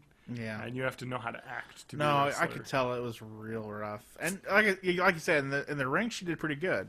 Yeah. But, yeah, like, just, ugh. But, you know, Becky Lynch had a real cringy promo when she started, too. Okay. Hers are way better now. Yeah, I have come full circle on her. I like what they're doing right now, for sure. So, like, I want to just say that, like... Divas match this week was amazing. It was. You want to talk about, like, my like, divas, like, most I would dump my girlfriend and get married to ranking? Who's at the top, Adam? For you, Sasha Banks, for sure. No, fuck right? no. No? Oh. Bailey for me, but I don't Bailey. Know. Yeah? Are you kidding me? She's so awesome and Bailey so is likable. Awesome. It's Bailey, right? I think so, yeah. Bailey, something about Charlotte terrifies me in a good way. Yeah, right? She's scary, but in like a sexy way. Yeah, totally. I don't know how to say it. I don't know. I just don't dig Sasha Banks. I don't know what it is. I don't really dig her either. In that way. Yes, in that way. She's really, incredible. Yeah, she's an incredible performer. Best diva that they have. Yeah. Like, no question. And Becky Lynch does... Wait, is that right? Becky Lynch? Becky Lynch has an amazing voice. Something about hearing her talk. Yeah. There was something about hearing her talk that, like, with Finn Balor's made my pants come down. Yeah. It was just like, whoa. Yeah. You're kind of awesome. Yeah, I know, right? Like, let's see more of this. Like, more of the please. Wow. Yeah, I was like, wow. But I hate her ring gear. I hate the weird flaps she has. I don't know what that is. I hate that, and I also hate her weird headbang thing. I actually like it. Really? Only because it gets made fun of by the announcers every time. Okay. Only because they're like, she's not, she's the, like, what did Corey Graves say? She's the chick that wore the t-shirt of the band. Yeah. That she's going, I've said that. So I'm like, Corey Graves and me, we're brothers from another mother here. Yeah. Like, no, but, like, you know what I mean? He's like, she's a poser. She's not real. And she can prove herself to be real. But they cut back on her. She's not wearing the fucking, what's that fucking band? She's not wearing the flogging Molly starter kit that she was wearing when she was before, with the fucking plaid and shit, and the Irish shit all over. Now she's moved to more like I liked her red ring gear she wore at Takeover. Yeah, that was good. I don't know. I think she went from like, I don't know, to like, okay, yeah, she's great. I like her. So, yeah. But no. I was really hoping for Bailey to win that match, but it was lost such a good in a perfect way. In a perfect way, yeah. Where it was like, what happened? Oh, Becky Lynch stole a win. Yep. To be destroyed by Sasha Banks. Yeah, I think so. Banks needs to get called up though. As does Charlotte. Yeah. Banks is so young though. She's like 24. Really? Or 25. It's like, my God. Dang. So young. Skilled. I think Charlotte's a bit older. Charlotte looks like she's like nearly 30. Yeah. Sami Zayn, Kevin Owens are like our age. I think they're 29, 30. Yeah. Finn Balor's 33. Finn Balor needs to go up now. Like, he wants to have 5 years. Yeah. You got to get him up. Hideo's looking older. Hideo's 33 as well. Yeah.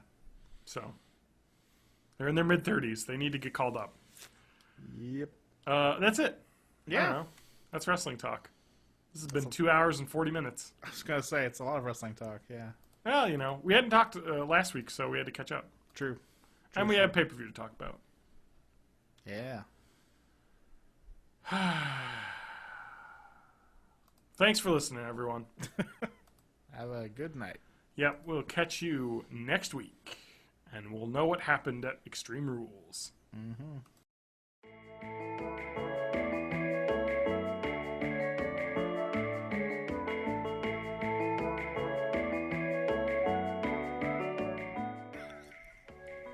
All right, I got yours.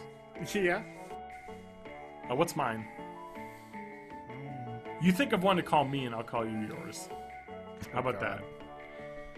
I might need a bit to think about that. Oh, come on. I can't just pull it off the top of my head. It requires some effort. Some thought.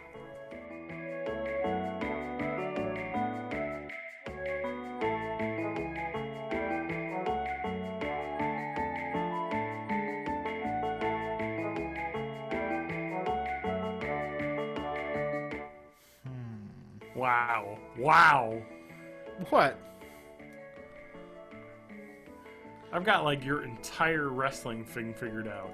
Do you? I got a character. I got costumes. You think about wrestling a lot, backstories. A lot more than I do. I got yours, Adam. Yeah. I'm trying to think of what kind of character you would be. Think about me. Misery vampire. Yeah. Gifted talker. Yeah. Probably a heel. My first thought was the voice, but I don't know how that would work. The backstory. I like the Misery vampire angle, though. That's good. All right. I can go with that. Oh. Oh. Sip of Diet Pepsi for the working man. I need to reload myself as well. Oh.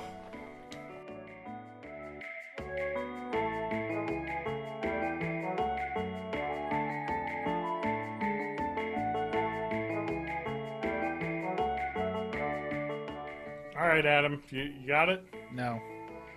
Fuck you. All right, so I'm just gonna introduce you then, and it's too late for me to be creative. I was creative at the drop of a hat. Well, not everybody's like that, John. I know. I'm too much of a pro. I guess. Right, I'm not good at improv. You know this about me. Oh, really? I'm terrible at it. I think you're... What? You've never seen me do improv, I guarantee you. All right. Because I've avoided it at all costs. I'm really good at it. I need a script. I'm, what do I like to say? I don't like to brag about myself, but improv is something I'm really fucking good at. Yeah, all right. I'm not.